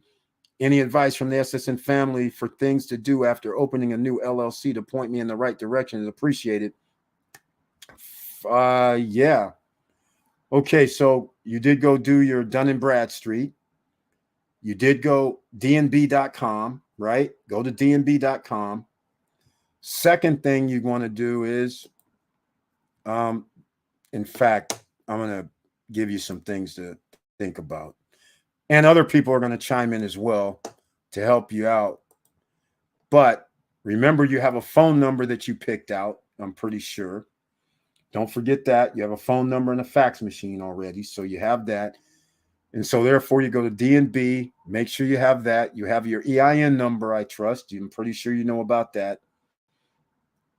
The other thing you want to do is two things. And I got to get you links for it too. Of course, since I'm talking about it, I do get a little affiliate cashola every now and then, right? Now let me do it this way. Okay, just a second. So we're going to talk about, you want to set, you could, since you're using Opus Virtual Office, they're going to report to your business credit. All right. So I don't know what this is, what's happening in the background, but here we go. All right. Okay. So I'm going to put some links in the chat room because, again, I don't have links some other places right now. Let me see. Here is a link for Nav. This is free. It tracks your business, and this allows your business to receive information for funding. All right. So you want to have your Dun and Bradstreet. You have your EIN number. Now I put in, this is Nav that I put in for you in the chat room. You sign up with them. It's no cost. I mean, they have a program that you can pay for like $39.99 a month, $39.99 a month. That will report on your credit, your business credit file as well. Or you can go with the free version, and it works like Credit Karma, where you'll get emails or messages saying, hey, you qualify because of your business credit. You could qualify for this type of funding. All right. So that's the first move. D&B, D as in David, N as in Nancy, B as in boy.com. That's Dun and Bradstreet. Go register your business there. Now, depending on if you want a real bank or a virtual bank. So a real bank, you need your articles of incorporation that you can download from, well, I don't know what state you're in. Most states you can download it from online if it hasn't come in the mail or you didn't do it in person. And then you go down to your bank and open up your LLC business banking, which I'm sure you're familiar with. Then I like Blue Vine. That's a virtual bank. But if you don't want to do it's a virtual bank. It uses Coastal Community Bank. But that's not the thing. The thing is, if you want to get into some other things, Blue Vine, the reason why I say Blue Vine, just in case people are here and they're doing business, I'm going to use, I put a link in the chat. This is Divvy. So I'm signing up with whatever bank you sign up and use. Then you want to use, now there's some software that helps track your expenses. And this one I put a chat is Divvy. If you have cash flowing through Divvy, they will give you a line of credit for your business. Now, I recommend and I like setting up such things such as Blue Vine because they have lines of credit as well based on your revenue numbers coming in. And the revenue numbers are pretty simple. If you have anything like $9,000 or $10,000 per month in revenue, not profit, just revenue, then you get a line of credit. Not only do you get a line of credit with Blue Vine, but you get a line of credit with Divvy. So in other words, you use Divvy as your bank. Blue Vine is your bank. And then you use Divvy as the software and they're connected. So then you have a card like this. And so you have money running through, let me see if I have you have money running through your card. So like this, right? Divvy has a card. So you use the Divvy card, but it withdraws money from your Blue Vine. So Blue Vine is sitting there going, okay, $10,000 a month coming through. And then Blue Vine, now remember, Blue Vine, you're using your Divvy card and it's withdrawing from your Divvy account and paying for stuff. And they see, okay, 5,000, 8,000, 7,000, 10,000 of it comes to that. And now both of them are going, okay, he has $10,000 per month, and then they both give you a line of credit. Bingo, right? So that hopefully that helps you out. Bluevine.com is the online, but you can use any bank. There's other banks, right? Divvy's one other. Let me see. I'll give you something else too while we're at it, because we got to talk about business credit, right? Now, if you're going to be doing startup, I don't know what you're trying to do, but let's go over here, and I'm going to put in capital on tap. Sometime, well, actually, I think now you have to be in business 6 months, but Capital on Tap does credit cards for new businesses. At least they used to, but I think they changed it to 6 months now. So I just put in the chat room for everybody that might be looking right now and has a business that's 6 months or older, so you can get funding. So you want to set yourself up with, I'm not saying get loans. I'm just saying put yourself where everything you're doing is tracked. And so you could always possibly have a line of credit or credit cards or things like that. All right. So hopefully that helps out. There's nothing else that I can instruct you to do at this point. Maybe others will chime in. I'm sure somebody else would bring in some other helpful thoughts and ideas. But I just wanted to get you started that way. Silverman Fox says, thanks, Vanessa. This is only for mail, but it's in an office building, so I can register 3 LLCs for $30. I will get my own phone number and fax. I will be looking for funding. Oh, my. We got to look at Anytime. I like this $10 situation. But if you mean I'm going to get my own phone number and fax, yeah, faxes are weird. I hate fax numbers. But nonetheless, are you saying that you're going to have to get your own business phone number? Because you realize business needs to match business instead of residential. And they need to find you on 411, because Opus Virtual Office also has you on 411. So that's one of the other keys to it. But yes, if it's a business office, that's a good sign. If you have a business phone number, that's a good sign. If you're on 411, that's a good sign. Not necessary if you're not ever going to do funding, then you don't need to worry about it. But if you're going to look for funding down the line, it's going to come in handy that you need those things. You need to have a business phone number, business fax numbers. You need to be at a commercial address location, just for starters. All right. Vanessa Comagate, good for you. The monthly passive income check from that ETF on a load of cash like that can change someone's life. Exactly. And I must have missed some cash somewhere, unless we're talking about the 115. All right. Akila Dene, did they tell you how much the appraisal of your Ziba Villa? Exactly. We're all waiting for that. I want to know. I want to know what it is. Everybody wants to know, because people are getting supposed inspections and all this at the beach. But so far, nobody's telling us. I'm in the group. I'm like, hey, man, what's up? Anybody got an appraisal here?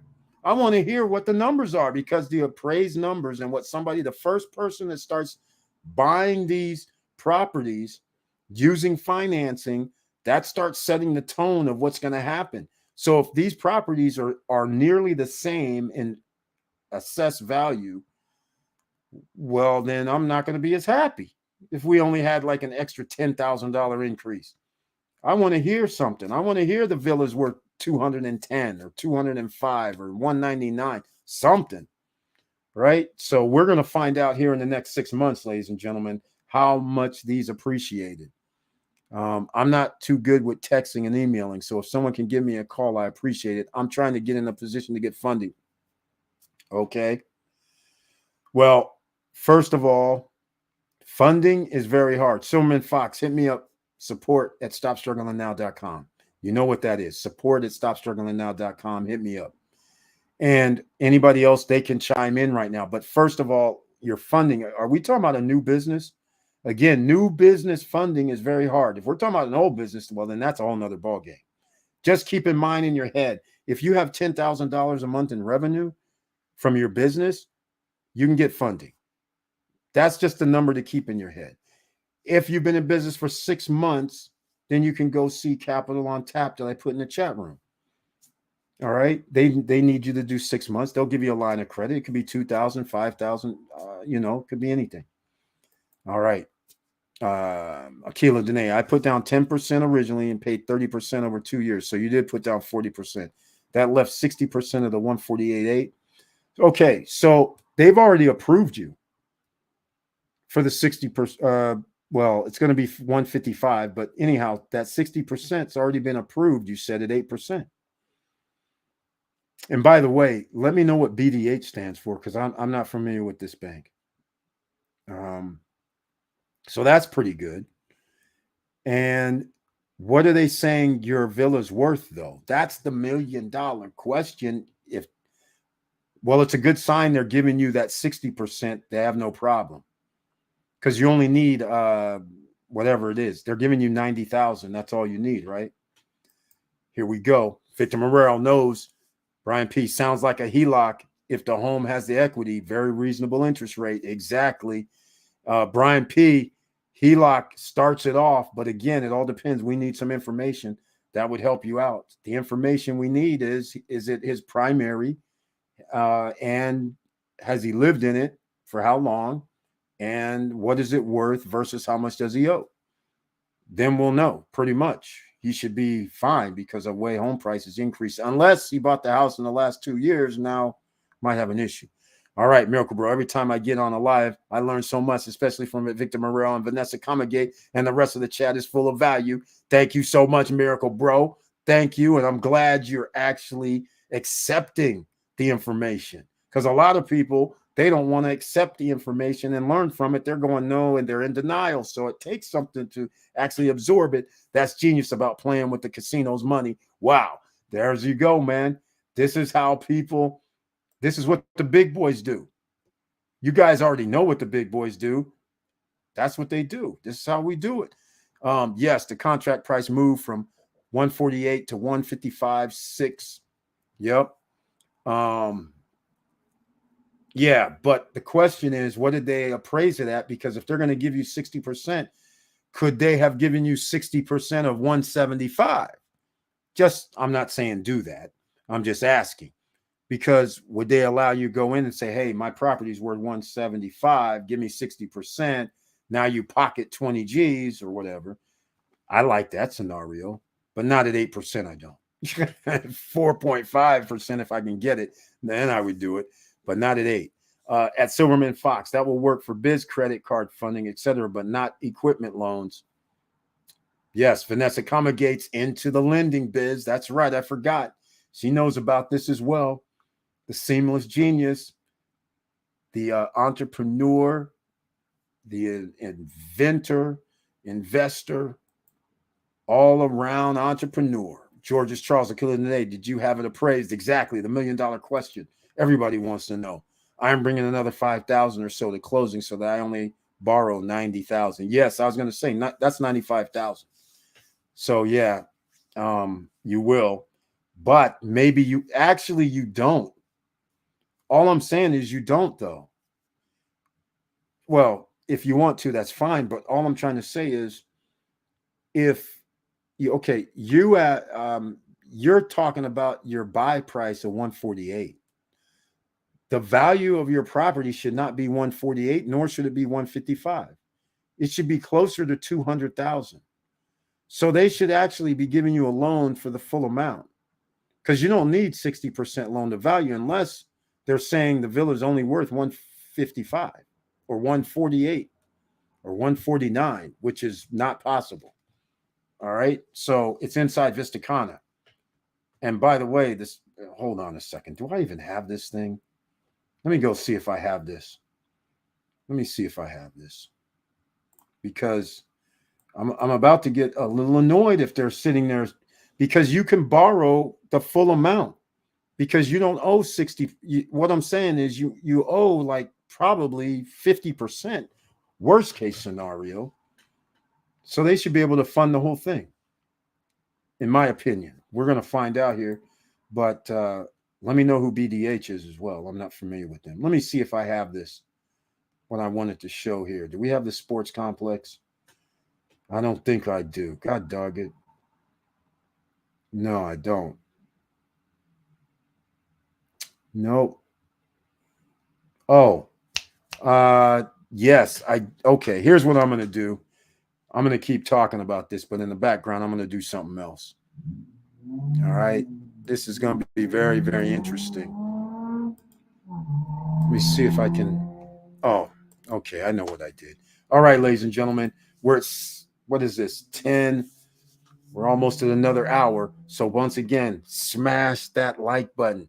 And if you like what I'm talking about, please subscribe to the channel, click the all notification bell, and come join us for the conversation because we still haven't even got to the multifamily deal. Is it really a deal? I don't know. It's going to be very interesting. But here's what I am going to do. Let me see if I can. I'm going to go through some of these question and answer series real quick. And okay, oops. Okay, I must be way up here. There we go. All right. Akil Dene, good for you. Your property value now is sweet. Great appreciation. Congratulations. Yes, Victor Morel, she bought it 148. Well, now it's 155 because she has a 5% contract. But the question is, she owes 60, well, a little over 60%, but we need to know the value because her loan to value the property should be worth more.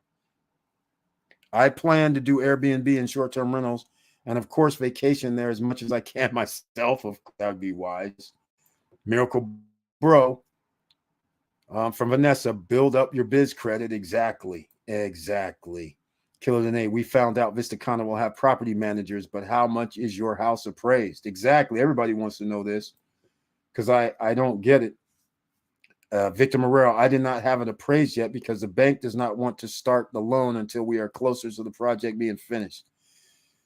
So then they just said, okay, which is fine because they know it's worth more than the 155 or 148. So they're going to be good. Yes. Now she starts putting that smile on her face. Similar villas are now selling for $220K. I am only borrowing $90K. Exactly. That's what I was trying to get to because they'll actually give you the full amount. You have less than 60% loan to value. So if you think it's 200,000, for instance, right, and you only own 90, that's less than 50%. So they can give you 55% and pay off your whole 95, and you're good to go, which is what they probably will do. But be prepared nonetheless. All right, George's Charles, the kid of the day. What is the size of the villa and how many bathrooms? All right, no, it's not a post box. It's an office building, 224 Milburn Ave, Maplewood, New Jersey, offices only. Beautiful work, Silverman Fox. And you're saying this is anytime. That's beautiful. We're going to have to look into anytime for $10 per month. You got to love that. Well, I need a business phone number at least too. All right, George's Charles. This is so awesome, guys. Punta Cana will be big in the next few years. We are in a good spot. Okay.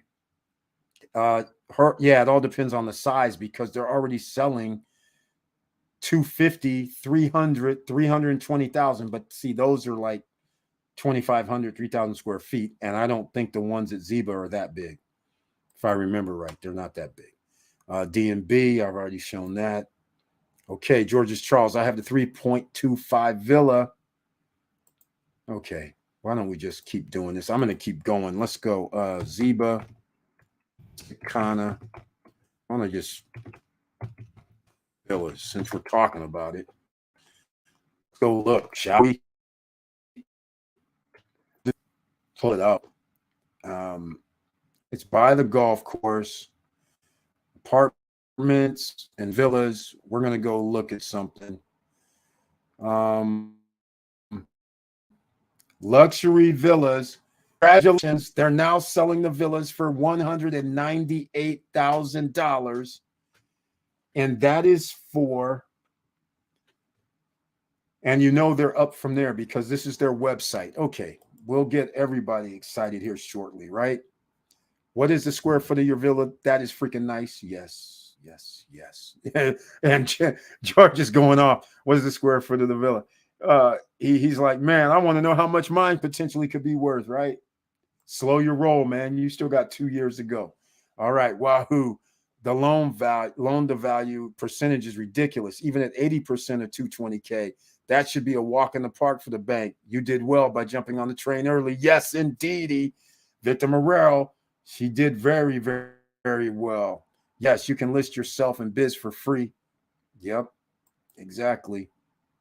A lot of equity earned in DR properties from Curtis Davis. Exactly right. at George's, Charles, my villa, 124 square meters. Again, the bank does not want to start the process. Yes, of course. Yeah, they're not going to want to start the process. You have 60 days. Now, everybody on the screen, this is Zeba. This is her villa that she bought for $155,000. Well, wait, that's not the villa. That looks more like a townhouse. If you have good credit, you can get biz funding ASAP. It doesn't matter if it's new. Vanessa Comagate, yes, she has it correct. If you want to start right away, you can do personal, PG it. Very true.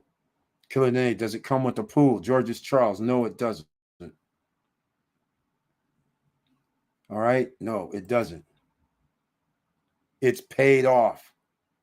Oh, okay. The bank that is financing the loan, BHD Leon. Okay, I'm not. That's Banco Leon. Is that Banco Popular? Jarway J? Is that really? Can it be Banco Popular? No, BDH. I don't know what that is. He has lived in it for 20 years. Okay. Well, then the value is 234. Okay. So how much does he owe? He can go down and get a HELOC then. If he's lived there for 20 years, unless he did a refi or something already, then he could just refi and take out whatever he wants. Rates aren't that outrageous. Keela Dene, is BHD the bank the builder is working with? Can you get a quote from Bank Reserva or Popular? Yeah, I was thinking it was Popular as well. Miracle Bro, Vanessa Comagate, can you build good business credit if you have poor personal credit? So I was going the poor personal credit side where you actually have to have revenue based or you have to have contract based. So if you are doing, let's say, painting business and you have a contract and you have a contract worth 10 contracts and it equates to 50,000, 70,000, then you'll actually be able to use that as collateral and get some funding. We have Mr. Koo here, Vanessa Comagate's here. There's other people here. You can get funding based on your contracts. So then it won't matter so much on your credit. So just saying, that's one way. Or you can use revenue based. So then you can bypass. What I was talking about is how you bypass without dealing with credit at all, because that'll give you lines of credit. But you have to be doing $9,000 per month in revenue, not profit, revenue. All right. That's just for starters. I go the easy route. No barriers to entry, no credit checks, no qualifying. Miracle Bro, yes, you can build your biz credit, but would have to be strong if not using a PG. Yep, she's right about that too. Unless you have revenue based, then you're going to have to do, the old fashioned way. You're going to have to do PG. Otherwise, there's pretty much no other way out. I'm working on a no PG project. Should know something at the end of this month at Miracle Bro. See, Miracle Bro, you're in the right house. The seamless genius flexing a little bit, coming with some good info, great info. Whoa, USDC in danger of depeg. They had 3 of 40 bill at SV. Oh, Jesus Christ. Are you kidding me? What the hell are these guys doing? Oh, I'd be willing to bet you it was a venture capitalist guys were putting money into USDC. They had 3 of 40 bill at SVB confirmed. Oh, man. Wow. That is not good. Wow. Vanessa Comagate, what is PG? That's personal guarantee. So there you go. Miracle Bro, sorry. Personal guarantor, meaning you use your personal credit. Exactly. Personal guarantee helps business credit. That is true. Very true. But again, we have to go around. Miracle Bro, if your personal credit is bad, then your biz has to be built up strong. Or he can still do what they do online, some of that revenue based or contract based. He can do that too if he has contracts. Curtis Davis, build a strong business profile, helps you get funding. Yes, indeedy. All right, here we are at the villas, ladies and gentlemen. These are only from 180 square meters. This is weird because this is like looks like Panorama Park. So there's a difference here. Is this a Kayla? Let us know if this is a villa or a townhome. that you have, because this says villas, but these are townhomes. Oh, no, this is Ziba itself. Oh, it looks nice. Wow, this looks very, very nice. These are the apartments. Looks very nice. I like it. Okay, where's the villas? What's happening here? Where's the villas at? Oh, here we go. Luxury apartments from 150,000 now. Nope, that's apartments. Where are the villas?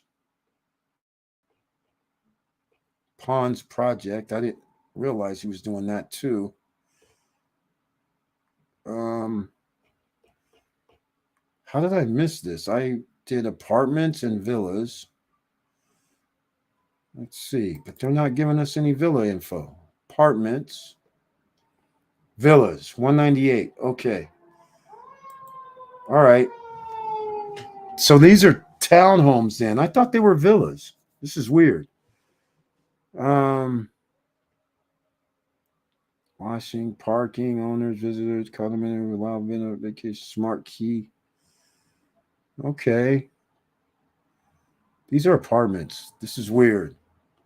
I don't like their website. Confusing. It doesn't show me anything. All right.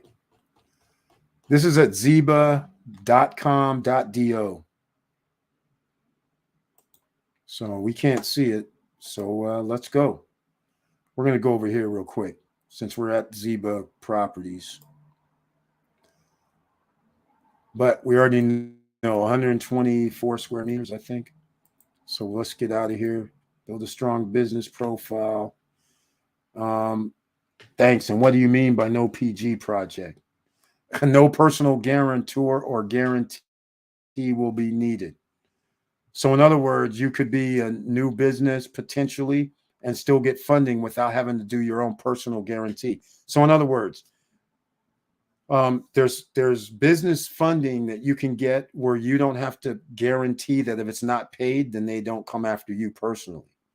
That's what we're talking about. The no PG means no personal guarantee. So if most of the time, if you get funding, then it's a personal guarantee, meaning if you don't pay back the 100,000, then they get to come after you personally. So we want to be in that scenario if you can avoid it, right? All right, let's go. Here we are. Okay, ladies and gentlemen, I know we are another hour in, and we're still haven't got to the multifamily part, but we're still talking about the fallout from the SVB, the bank failures. We now find out 3 billion of the 40 billion. Jeez. From Professor Auntie Val, personal guarantee health credit. Okay, I did that already. Personal credit is bad, then your biz has to build up strong credit. It helps you get funding.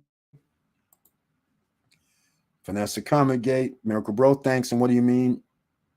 Okay, is there a pool? I don't think they have a pool there. George's Charles in the back. Let's see. There's several type business loans, equipment lease loans, revenue loans, biz credit loans, and other collateral loans. Exactly. Even use your assets that you have in your business could be used to get loans as well. Akila Dene, George's Charles. You can add a Pacuzzi for an additional 14K, up to 14K now. Originally it was 10K. All right. Savage TMG. Welcome to the SSN Nation Friday night live stream. And Savage, have you been looking at Larimar Project Tower 2? Savage, what's in Tower 2? Talk to me. Talk to me. They don't have any more upfront ocean views in 05 and 07. Units 05, unit 07. You in Tower 1, no units 05, 07 either. Talk to me. What do you want to talk about with Larimar? Have you been looking at Larimar Project? Yes, we've been looking at Larimar Project. Yes, we have people who are there. I'm in Tower 4. I was supposed to be in Tower 1, Unit 605. But I'm just going to say, Gennaro, I'm mad at you, man. You told me I have receipts. 2 receipts from 2 people that work there. And they said, yes, we have it reserved for you. We have it booked for you. We have it all ready for you, Unit 605. Then when I said, okay, send me my paperwork, I need to know where to send the reserve money. And they're like, what do you, oh, Eric, we don't have 605 for you no more. I'm like, what? What are you talking about? I just talked to you 2 days ago about it. And here it is. You said it's all good. So I'm like, what the hell? But I'm not mad because I think Larimar is like tied. It's like one Cruise on Land, 1A, they're tied. Cruise on Land and Larimar tied for the top slots. Oh, by the way, we have some news to report. I want to hear from Savage TMG if he's familiar with Larimar. Let me know what you're familiar with about Larimar. We can talk about Larimar. That's problem. All right. So I'm in Tower 4, Unit 1410. That's right. Second from the top with partial ocean view and pool view. That's how it's going to work. Will you be adding a jacuzzi? Not for 14K. I'm not. USDC conversions halted temporarily by Binance and Coinbase. Oh my God. If you have USDC stablecoin holdings, keep a close eye and consider swapping to USDT or DAI. Here we go, ladies and gentlemen. Just when you thought it was safe to be in crypto, never stops. All these guys are borrowing money against their assets, against everything. This is just crazy. Crazy. So we have a Larimar owner here, and I want to hear from him. Right. Once your ownership over 50% of property, finance should be possible as collateral against positive equity and seasoned loan. Exactly. Curtis Davis showing some smarts as well in the lending industry. He's in it as well. That's exactly right, ladies and gentlemen. He's got it right. That can be an issue. Akila Denton, George's Charles. Yes, I will add the jacuzzi after I close on it. I'm just, don't worry about George's Charles. It's not really necessary. Right. Talk with Mr. Marrero. Victor Marrero, he has his neighbors at Margaritaville. They all put jacuzzis on their patios. A lot of people did, not all. A lot of people did. And years later, they're sitting there like, why did I do that? Because of the maintenance and upkeep, especially when you're doing rentals, you have to start thinking, okay, are you going to clean it every time somebody visits and be a good renter? Or are you going to do it whenever you feel like it? Because draining, chemicals, upkeep, cost. And if it's sitting there for a week or two, now you're going to still deal with upkeep. Somebody's going to have to put chemicals in this thing. Somebody's going to have to keep the upkeep on. And there's a motor in these. Things happen. I'm just saying. It's, to me, it's not really worth an extra if you don't have it. It looks nice, true. But in the case of Zeba, you guys have pools and jacuzzis that owner guests can use. So why spend the extra 15K? That's all I'm saying. Now, there's nothing wrong with them. I'm just saying there's upkeep and maintenance. And yes, you could get a little extra rental for it. But traditionally, if I live in a project, I can tell people, hey, just go up to the pool. There's a jacuzzi and pool there. Because really, if it's in your backyard, it's not like things are enclosed. But yeah, it's kind of cool. It's just a jacuzzi anyhow. It's not even a jacuzzi. Just a little pool. So to me, I don't see where that's really worth that much. They call them villas, but it looks like townhouses. Yes, it looks like townhouses. But she says they are villas. Okay, I don't know what they're calling them, but all I know is they're not worth 155 anymore. Just like Investment Hawk got his 143,000 at the Las Brisas, but it's not called Las Brisas exactly. I just can't remember the name of it. They are villas. Okay, let's see here. The townhomes are the villas. Okay, I don't remember them having townhomes though. Is this Zeba 1 or Zeba 2? Because there's two of them actually. Yeah, because I don't remember that. I remember villas were out back from the apartments. Achilles, lots of love. Charles, please keep me posted. You don't need to get excited, man. Please keep me posted on the villa. I bought a villa right outside Vista Con at Primavera 4. You don't need to you can just chill, Georges Charles. Your unit's going to be ready in about 16 months, and it's going to be worth more than what it is worth now. And you bought it below everybody else's price for the same square meters. So you're all good. You can just chill. Her villa's half your size, valued at roughly, it appears, $200,000 minimum. So half the size. So some people may be thinking I was exaggerating when I said in 2 years, his villa is going to be worth double. All right. Not 2 years, 2 years from next year, worth double. So in 2026, his villa is going to be worth double. He's going to be a few hundred thousands away worth of having millions, over $1 million worth of property. And when they finish Larimar, that's going to probably be $200,000. So he's going to be just one property short of having $1 million worth of real estate when he's his fourth one, and that could be into the mills overall. All right, let's see what me excited about my villa. Thanks for the info. You got an awesome deal. Congrats. Exactly. She did get an awesome deal. That's for sure. Right time, right by. Keila Dene, another person. Thank you for being in the house, affiliated with SSN Nation now. They townhouses, not really villas. Exactly. That's what made it interesting. Remember, 4 square foot villas for $186,000. That's pretty sweet. At Georges Charles, yes, we would call them townhouses, but they insist on calling them villas. Yes, exactly. Here we are. Savage, he says, I believe Tower 2, Unit 702. So you have a 1-bedroom there, Savage? Congratulations if you do. And how much did you spend for your 1-bedroom in Tower 2? Is it 105? 95, or did you get in early where it was 89.9? Let us know. All right. Now, let me see if I'm here tonight, because we got to get into this. I'm going to go.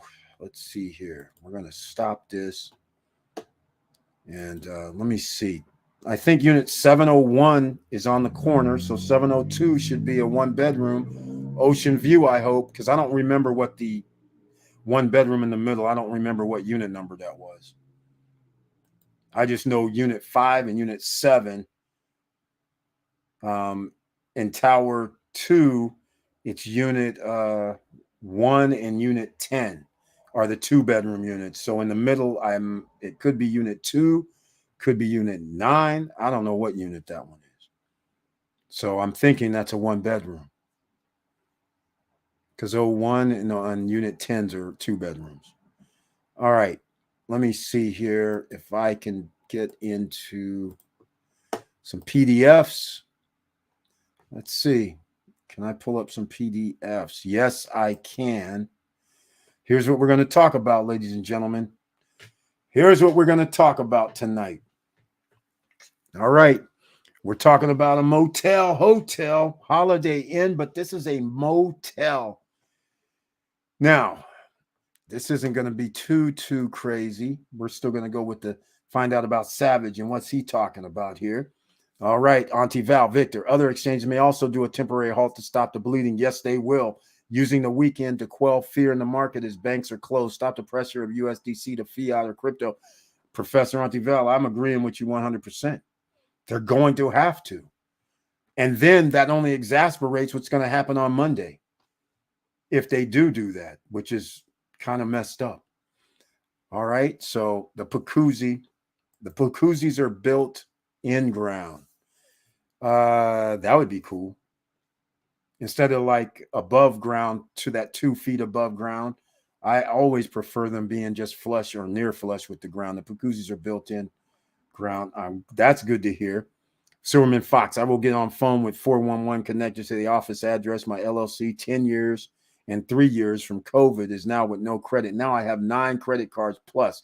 Before, I couldn't buy a cookie for cash. There we go, Silverman Fox, explaining how it goes. Thank you so much for that input. All right, let's go see. Are the O2 units facing the valley? I've been in contact with the realtor Gwen from him. Yes, we know who he is. How much was your unit in Tower 4? Hey, Savage, the one-bedroom units in Tower 4, 89.9, no matter which floor you're on. Speaking of that, look, I'm going to show you something because it's kind of funny you're even talking about this. I'm going to show you something because I was talking about this with Gwen tonight. When I was telling him, I said, Gwen, I want to know what does the one bedroom look like from the Tower 4? And this is what he sent me. And I said, dude, I'm in disbelief, man. Tower 4, you need unit. Oh, hold on. I don't know the unit numbers. They are, oh, okay, 702. Tower 4. So, which is the same as Tower 2, 702. So the number 2 is it. Look at this. He's claiming this would be the one bedroom view. Where's my, oh, that's why. Hold on a second. Let me get off the screen. I was wondering why you couldn't see it. This is for everybody to see. This is a one bedroom. And he's claiming, and actually I told him, I called BS. He's claiming this would be your view from Tower 4. Right here. I was like, I called BS on this. He's like, okay. I said, it's in the middle of the building in the back. I was like, I'm not getting it. And I'll show you guys here what I'm referring to. See right here, 602. It's in the middle. 602, 702, 802, 902, 1402. So here you go.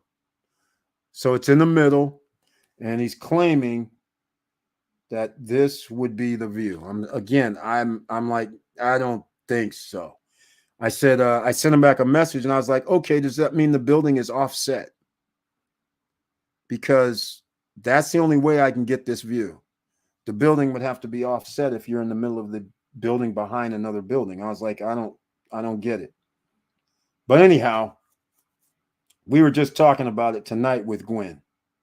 And by the way, you got to let Gwen know something.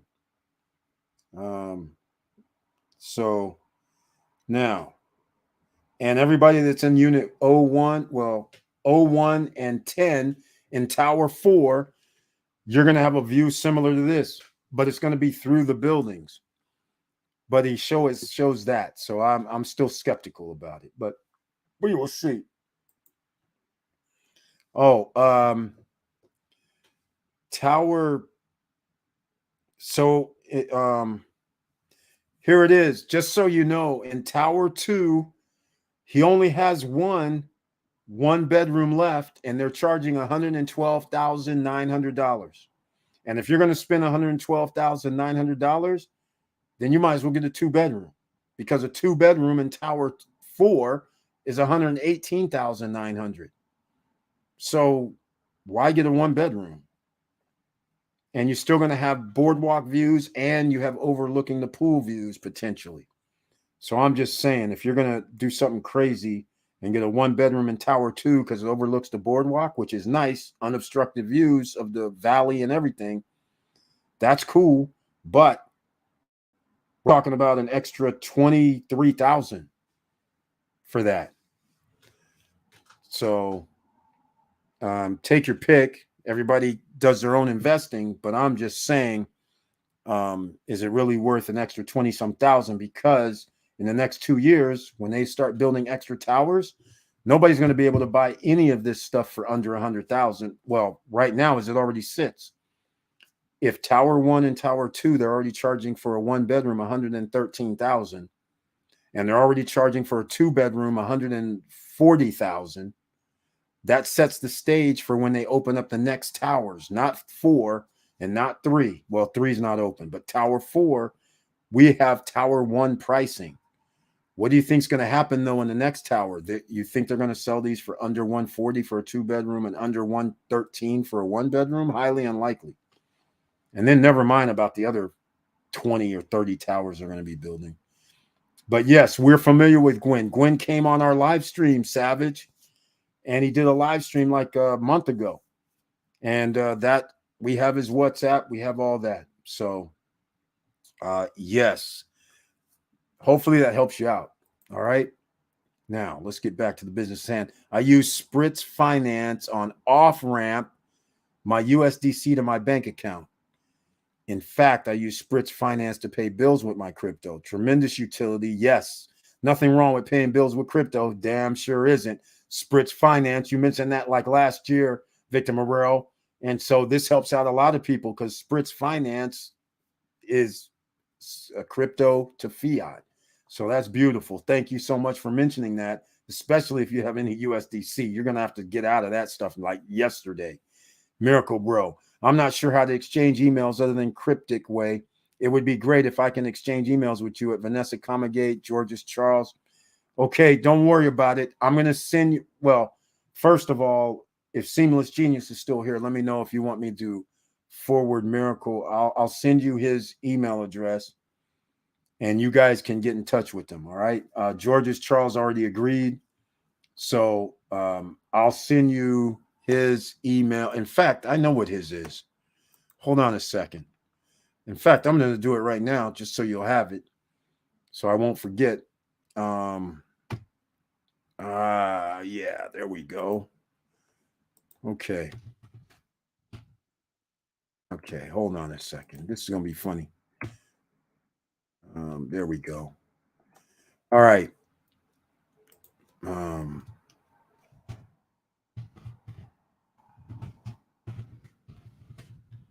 Here we go right now, just so I can handle this.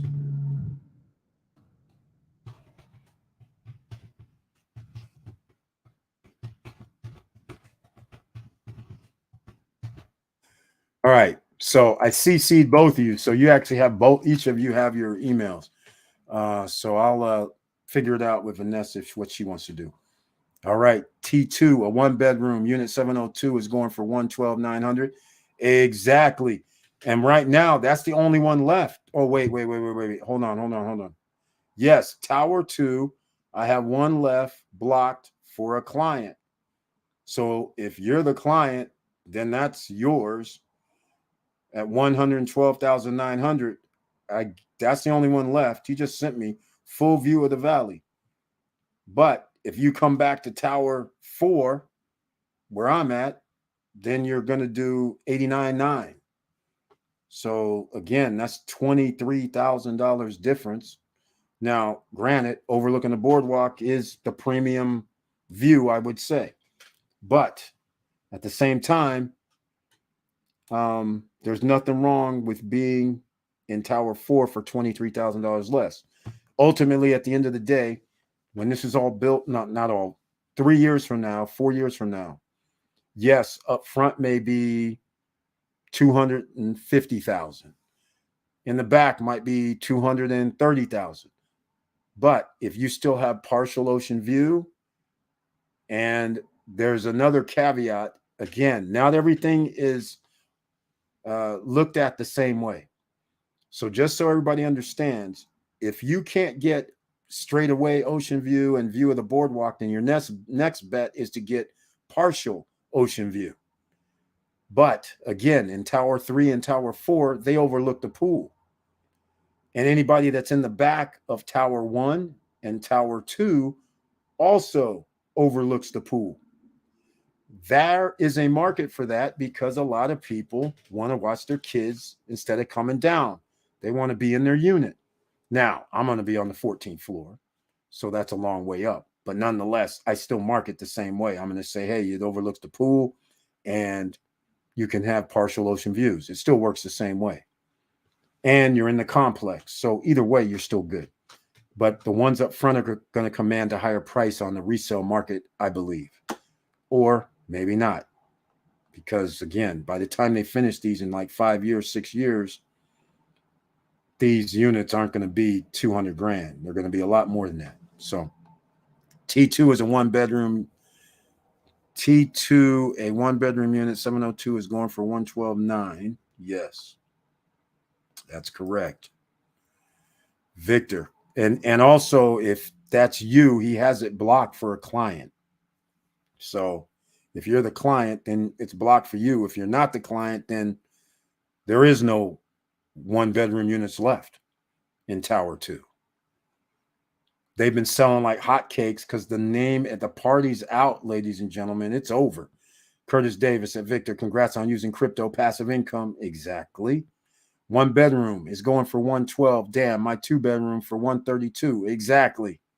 This is what I'm saying. This is crazy. Miracle Bro, yes, Eric can give you my email. Right on. Okay. I'm going to send that to you right now as well. So, in fact, I'm going to do the same thing I just did because I actually have.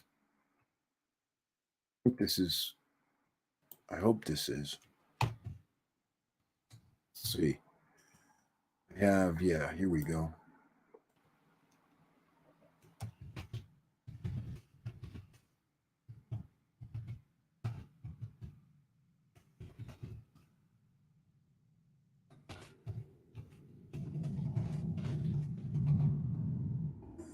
All right.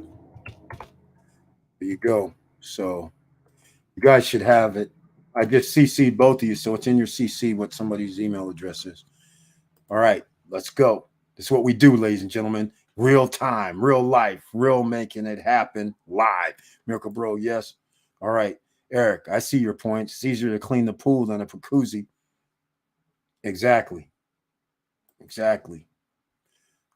Misunderstood. I have to get my own phone number, etc. But I will use the office address to register my phone with 411.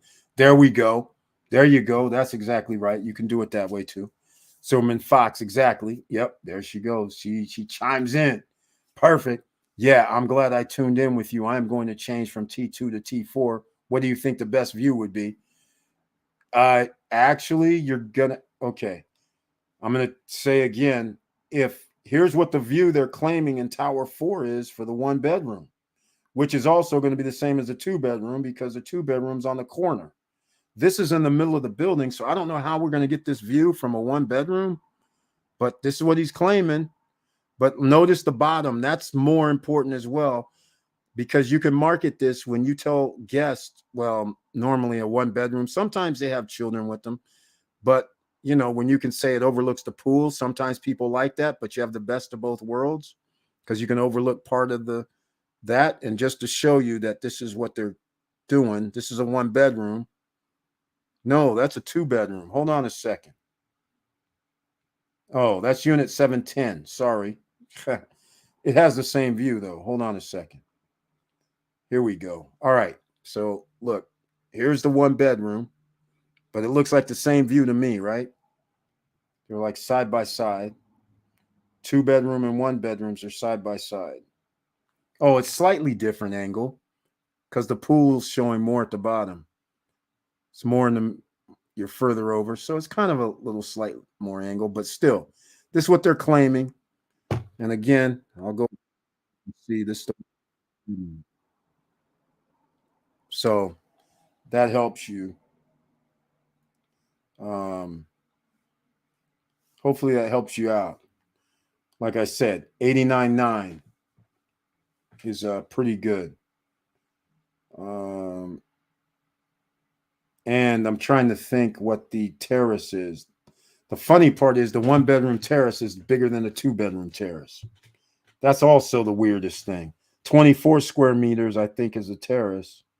Yeah, 24.95, whereas the 2-bedroom terrace is like, I think it was 15 square meters. That's what makes this so weird. I have some new numbers for you also, ladies and gentlemen. Okay. Well, they're saying the 2 bedrooms up front are 28 square meters for the terrace, which actually is nice. So maybe that terrace is bigger now. Great. I'm putting in some other requests as well, ladies and gentlemen. I told Gwen, and in fact, I should have told Gennaro too. I'm telling them, I'm like, hey, man, when I walk in my place, I don't have a closet. I don't have any storage area.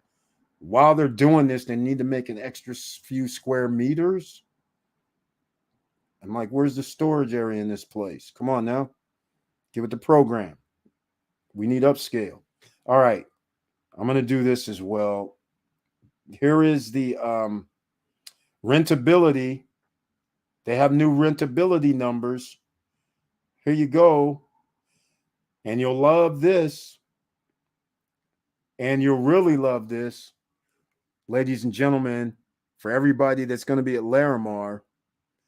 Can you believe these are the numbers they're using?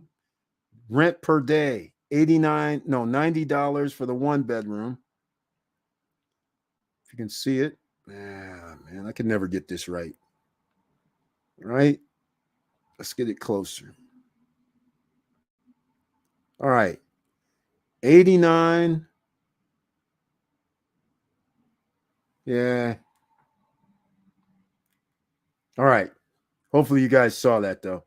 $90 a night for rent, 1-bedroom, 110. That's cheap. 55% occupancy, and get to the bottom line. 14.8% return annually at 65% rental at $90 per night for a 1-bedroom. 13.78% return for $110 a night for a 2-bedroom. Now, this is with 25% management fee. Okay, I'm just going to say something right now. If you don't have a management company, you're going to be over 20% with these cheap ass rates. And this, of course, is a 2-bedroom that you buy for $118,900.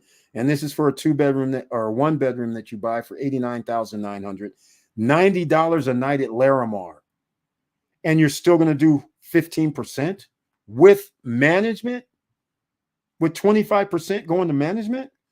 And you're doing 13.78%, which is close to 14% as well, for the $118,000 with $110 a night. Ladies and gentlemen, that's all doable. People are paying this right now. They're paying this right now at Conarock. They're paying this right now at other this is crazy. In 2.5 years, imagine charging somebody $20 or $30 more per night on average. That means your ROI with management would be somewhere in the 17 to 18% range. This is like winners written all over it. I don't know what to say about it. I'm excited. All right. Kayla Dene, the in-ground jacuzzi is a lot different, but it may require extra maintenance costs. My experience in Margaritaville was the issue with the spas. Many of the owners there are selling them. Exactly. Citizens Community Transport. Okay, Eric, how do we pull this deal off at the Sahara Inn? Okay. I don't know if we can pull the deal off, Citizens Community. Here's the problem. The numbers tell you if we can pull this off. Thank you for asking. We can get into that right now. And again, if you like what we're talking about, ladies and gentlemen, it's Friday night. This could go on for a little minute here. Please smash the like button. And if you really like what we're talking about and would like to become a member of the channel, those with the icon, please hit that $sign on your cell phones. You'll see a $sign by the chat room. Or if you're on a tablet or desktop, then you actually have to close out and possibly hit somewhere to be a member. But that'd be appreciated. But make sure you share the videos. And if you like what I'm talking about, subscribe to the channel, click the all notification bell. Now, let's get into this Sahara, shall we? All right, let's go see Sahara, ladies and gentlemen. We have something here. It's a hotel motel, actually a motel. And they don't show too good of pictures on this. This isn't anything right now. This is $995,000. It's been on this site for 202 days. Updated 16 minutes ago, which is pretty weird. Just to give you guys a little overview, there's 50 units here. Don't let the words Sahara Inn or motel, whatever the name is, don't let that fool you. Because apparently 50% of the units are no longer on nightly rentals. They are on month-to-month rentals.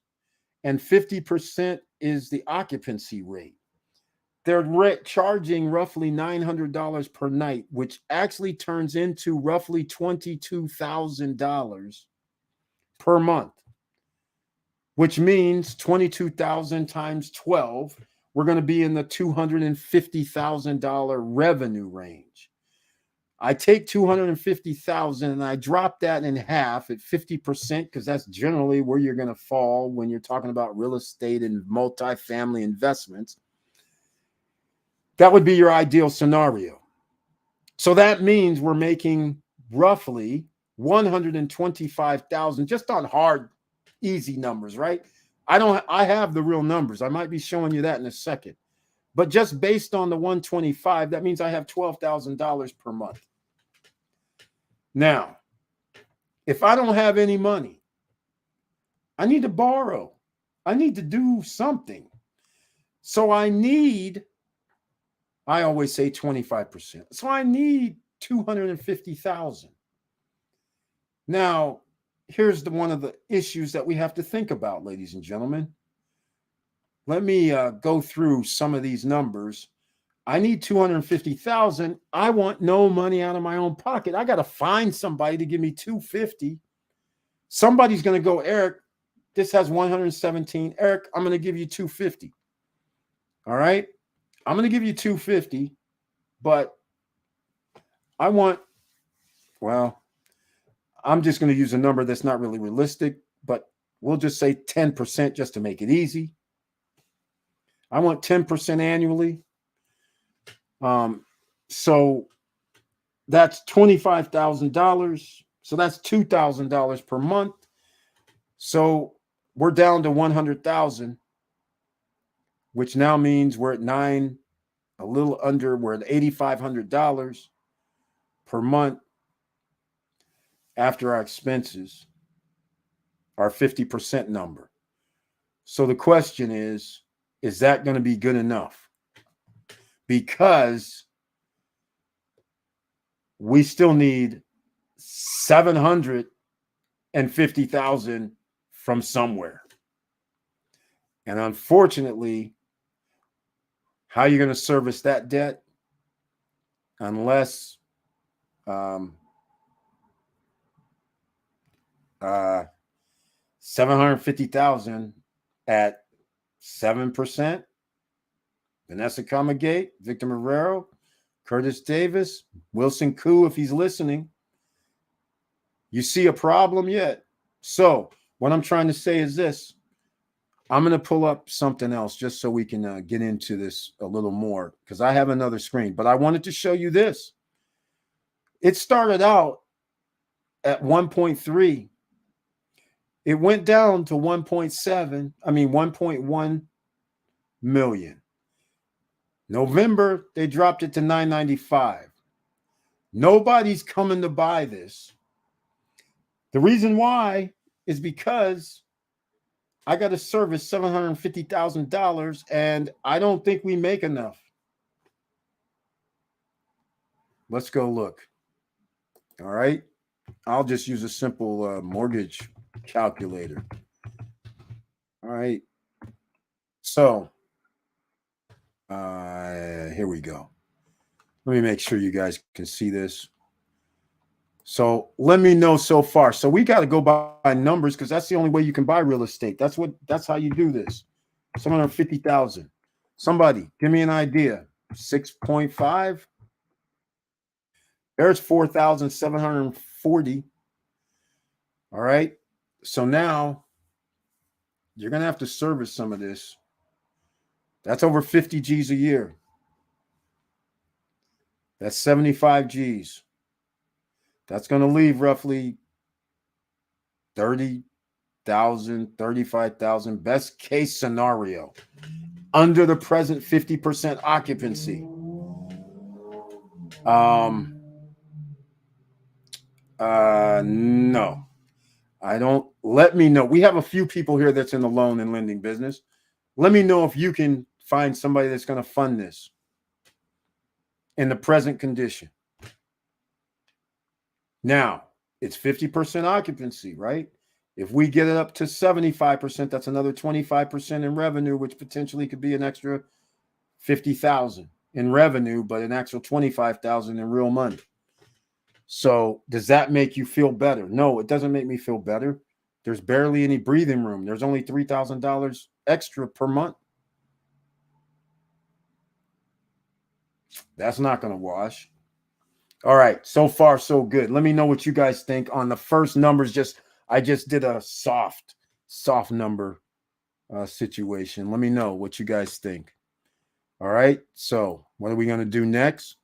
We're going to go to something a little bit harder. Let's go see.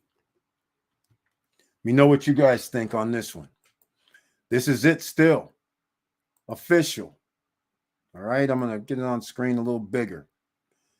This is a little more hefty. This is a little more hard work right here. All right. So this is going to have some other numbers and tax returns and all kind of goodies. So if somebody's interested in buying this, this could be interesting. Only from the standpoint of I want to hear from you what you guys think. They want $995,000, and by the way, they'll be doing owner financing. That's possible, but it's already done owner financing in-house. So you'll see some of this already. This is very, very interesting. So here's Marine Boulevard. There's another hotel here. I think there's another one here. It's like Hotel Row somewhat. Not a survey, block, blah, blah. Okay. And they got the name of the companies. I don't need the deed info. All right. I'm not going to show too much of this. I mean, somebody can probably. All right. Look. All right. Look at this. 266 in 20. Wait, what? 2020. 266. So that's roughly 25 G's a month. That's gross. They're saying total is 336, but again, I don't like when people say net gain from losses. I got to go looking around. Other income, 70,000. Okay. Gross receipts on sales, they're claiming 266. I need more than just something written in. All right. So let's get to it. Total income, 336. Here comes some expenses, ladies and gentlemen. Total deductions are 225. That leaves them 110. So actually, it's not even 125, it's 110. All right. Do you guys see this on line 28? Taxable income, 110. And then they have some sort of tax scenarios. Okay, whatever. But here, see this 23,303?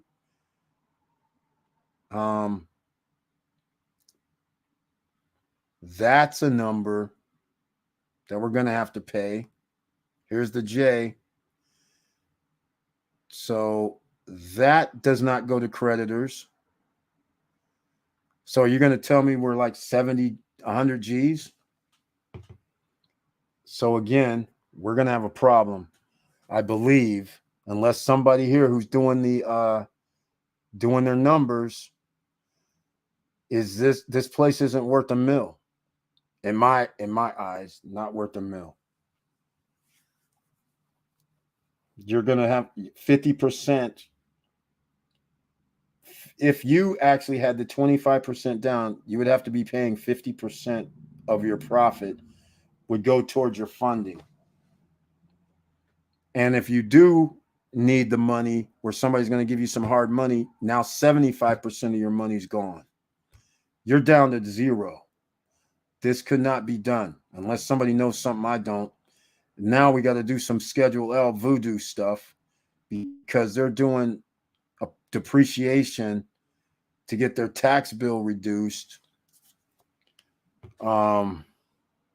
Fair enough. Liability and shareholders' equity. Fair enough. Here we are. Net income, 118 they're claiming. They got 7,500 from somewhere. Once again, 118 is not going to cut it I know it's worth $1 million based on 118 profits. I get it. But for what I'm trying to do, when I got to borrow money and I'm not using cash and I got to pay back these loans, I got to pay like $70,000 a year.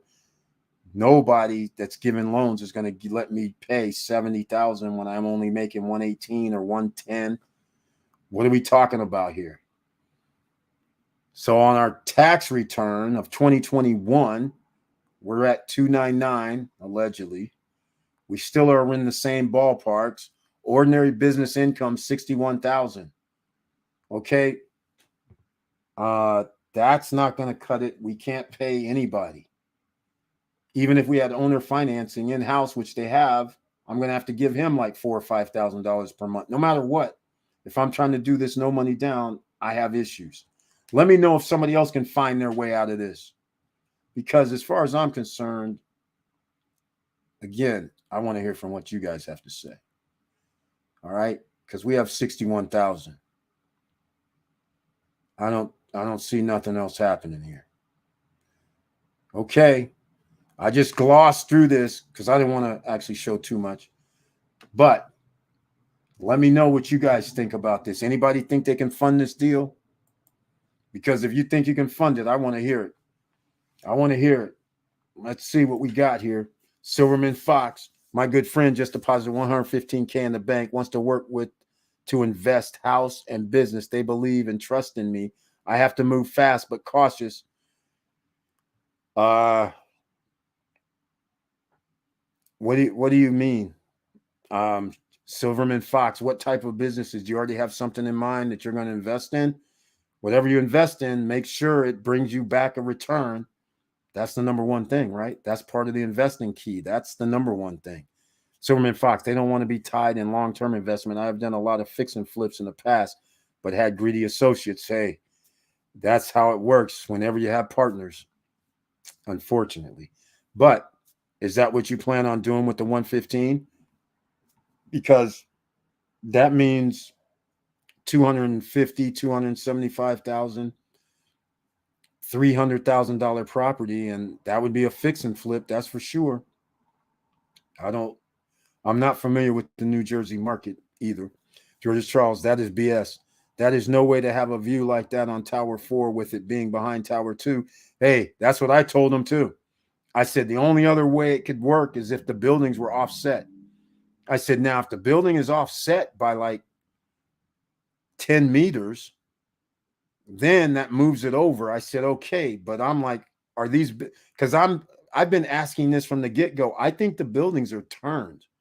That's what I think. I think they're either turned one way or another. So people in the back, they're lined up kind of, it's an offset is what I'm thinking. But I can't tell because I don't know. Renderings don't tell me exact. I would actually have to see the plans and see the footprint on the building. So I can't say, but I agree. I said, Gwen, that can't be, man. It's in the middle of the building. I said, the only way that view can be is if I'm far enough back from the building and we don't know the distances between the buildings. I said in your paperwork, it says 100 M's, 100 meters between buildings. I don't know which, I was like, it was in Spanish. So maybe it was between M1 buildings or something. I don't know. 100 yards, there would be that view.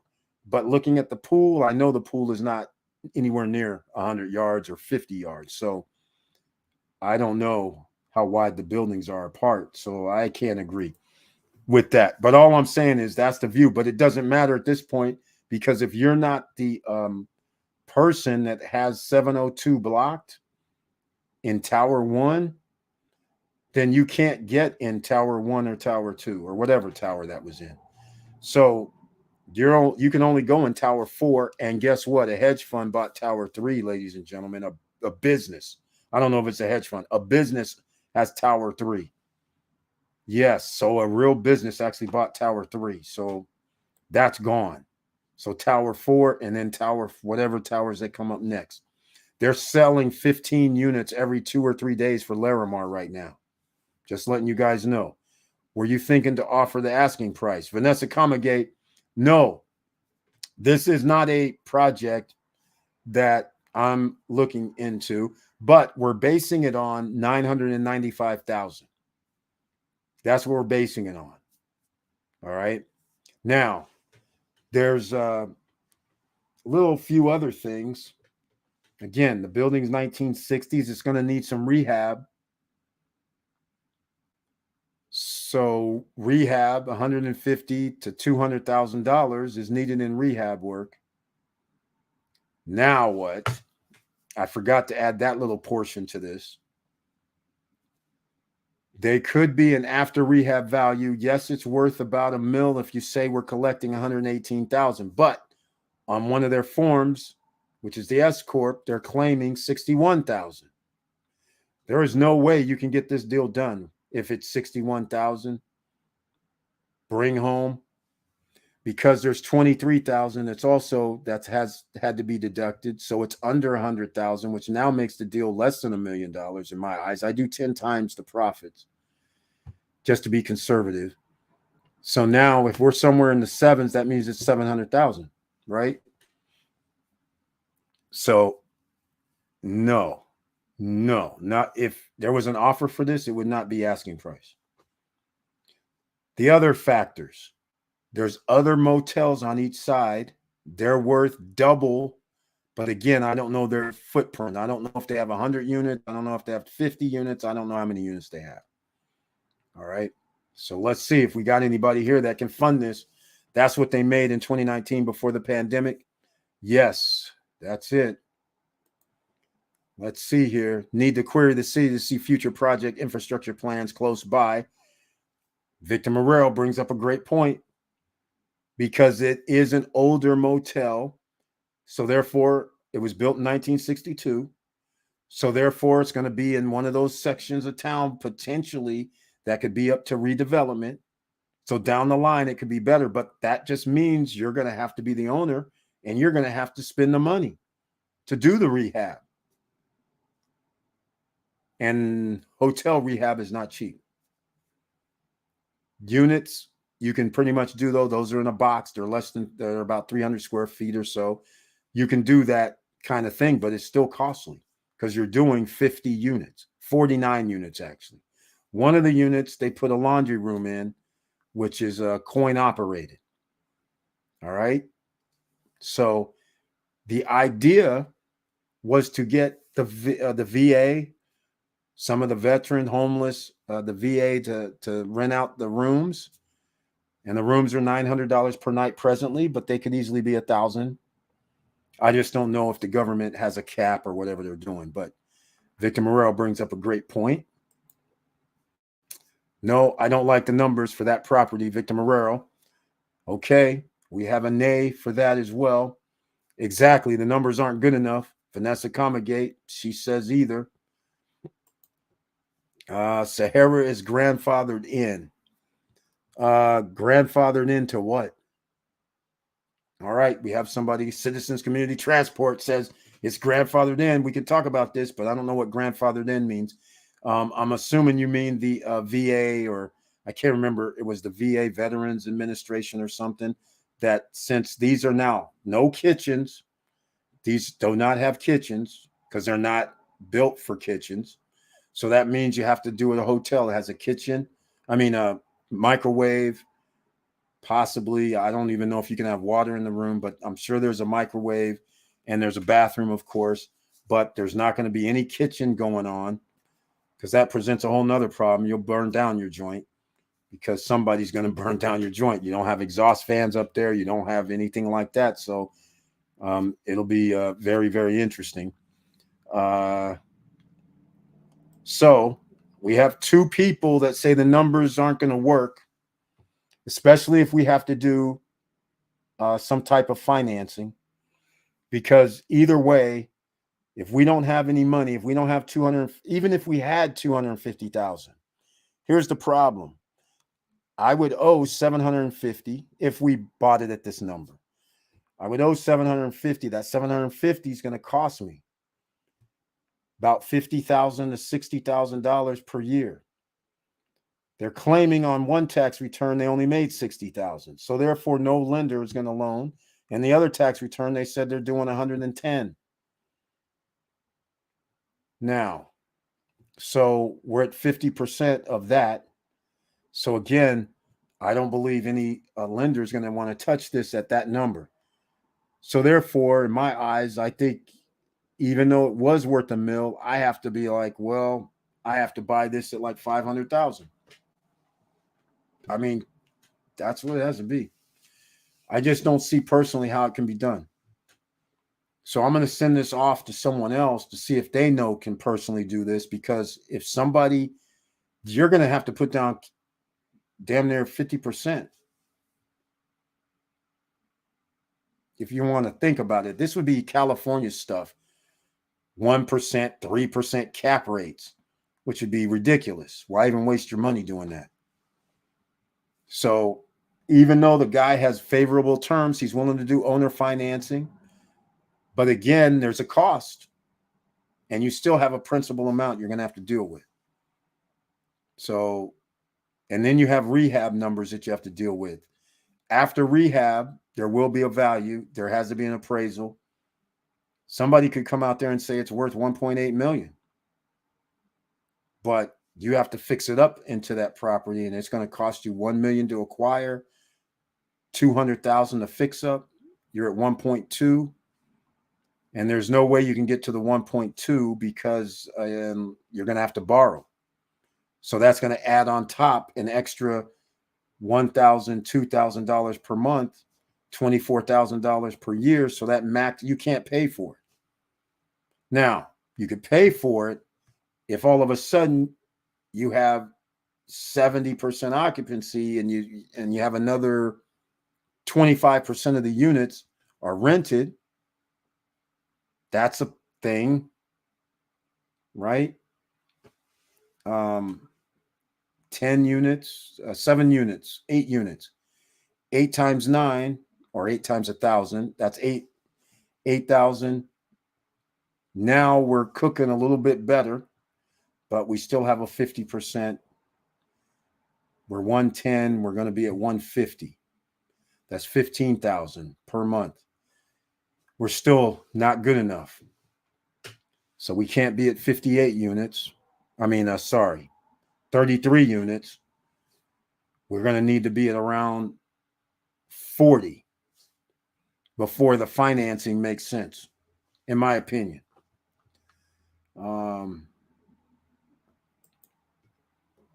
Exactly. The numbers are too tight. That's why I asked if you would offer that amount. Yeah, Vanessa Comagate, you can't. Real estate, in case anybody's new here with real estate, you cannot overpay. Now, I mean, there's people out here that could pull the deal on this because they have owner financing in-house. So that means your 25% down is already in play.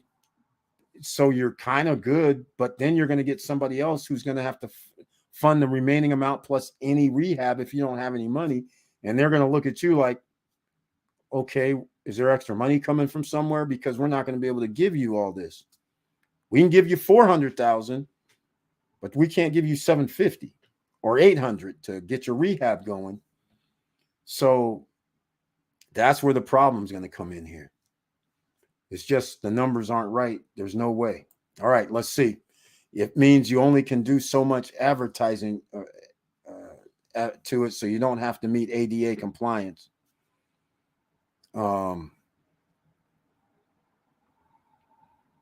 You don't have to meet ADA compliance? Yikes. Again, this is Florida for you. In California, everywhere has to meet ADA compliance. There's no way. But if you're going to do VA and all that, don't you have to be wheelchair compliant, right? I'm pretty sure that's one of their criteria. But that's going to be part of the rehab. You're going to have ramps upstairs to downstairs. If you don't, I'm pretty sure they don't have an elevator. Well, I'm not real sure, but let's go look. I don't think they have an elevator. Let's go see. Let's see. I don't think there's elevators here. Let's see if we have any pictures.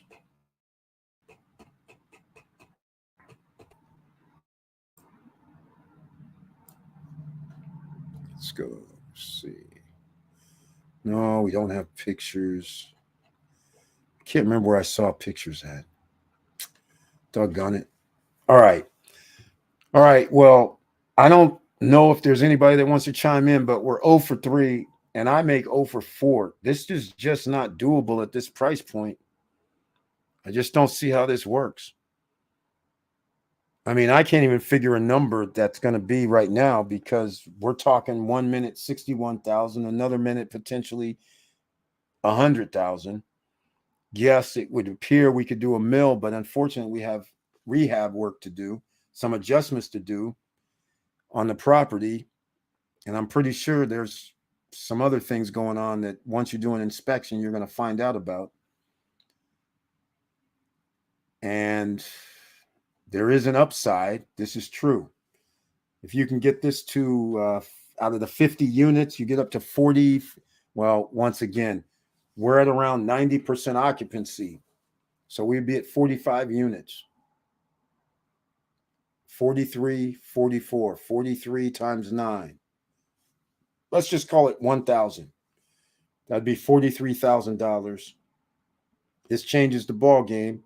That'd be roughly 500,000. Now we're down to 250,000. Just going off the top of my head, 250,000 means $20,000 per month profit. Once again, even if I had the funding, I still got an issue because it's going to cost me 50,000 to fund the 250, and then the remaining amount is going to cost me, I can't even give a number on that, 75,000. So we're going to be over 100,000 anyhow. Again, numbers are going to be too tight. We can't buy it for this price. Price has to be damn near 30% less, in my opinion. Here we go. Jawway J chimes in. Even 500K will be too much to pay for it. Based on what the tax return is showing, you can only offer 300. There we go. Jawway J's hit it right on the head. If we go by no upside, he's got exactly. I agree. When I said 30% less, I was being like around 500. Because then we're at 125, which somebody would say, okay, 10%, that's 12 G's annually, interest only for a year, year and a half. Then you got somebody going, okay, 375, and we're going to go 9%. So now we have 27,000. And if we do interest only or principal needs to come down, now we're going to be probably around 40. So we're at 40, 60, and we make 110. Getting closer. But yeah, that's pretty much it. Yeah, I was thinking 50% less. Yeah, that's what exactly right. Except as the numbers correlate, even if I get up to 90% occupancy, I still have an issue, in my opinion. Who's going to rehab the property? Exactly. You better have a brother handyman for that. You'll be bleeding cash for the first year or two. You're right about that. And yes, 300 to 400 would be a winner. I'm saying, I agree. I can't say anything wrong with that because the numbers after the situation comes, I would never advise anybody to do these cap rates of 3%, 4%, 5%, especially on a rehab scenario, especially for something that's built in the 1960s, especially when you do rehabs. And there's a lot of times in Florida where they'll say if you do a rehab, you have to bring it up to 2023 code, 2022 code. They have these laws in there. And so that changes the whole ball game altogether. All right, so here we go. Vanessa Comagated, Victor. Exactly. It's going to be costly. Grandfather clauses in the statute of zoning ordinance, particularly in the city ordinance, which permits the operator of a business or land be exempt from restrictions on us. Okay, I don't know what you're referring to here. What are you saying? There is no okay. I don't know. I would have to check with zoning myself because I don't think that there's going to be a situation where they're going to allow you to do whatever you want. That's in a commercial zone location. There's sign laws. There's all kind of things. And especially when you're set up as a motel, they're not just going to let you put in a kitchen, for instance, without proper building permits and requirements. Zoning's one thing. Permits and all that's a whole nother thing. I don't see how you're going to be exempt from any restrictions, because if there was a okay, let's go a different route. Let me entertain you with something else. Let's say, for the sake of argument, that the guy says, Eric, you can buy this property, and no matter what, I'll do the whole thing for owner financing. And so you go, you know what? Okay, I'll give you $120,000 a year, right? That's all this thing makes, let's say. I would be more inclined to go looking for somebody else to say, man, how much can I, if I tear this thing down and rebuild something, 50 units with kitchens in them, and it's zoned for that, how much could I get for this? And then start saying, well, wait, that's condos now. Yeah, 50 units of condos. Condos are going to sell for $200,000. Studio condos. That's $1 million. So how much is it going to cost me to build this thing? And if somebody says 500,000, now all of a sudden we start talking like this could be worth something to me later. Because once I do that and put kitchens in them, I think I can charge $1,500 a month. So we start getting into a whole nother ballgame. But I wouldn't want to mess with that. I'm not advocating anything like that. I'm just thinking crazy thoughts. You can put so much money in it.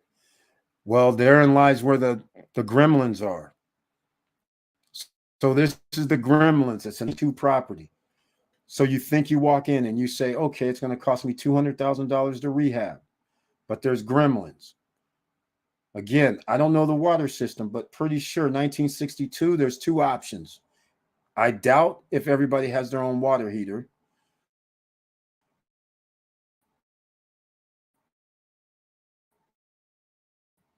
More likely, there's 50 units in a U-shaped building. We don't know when the last time those have been replaced.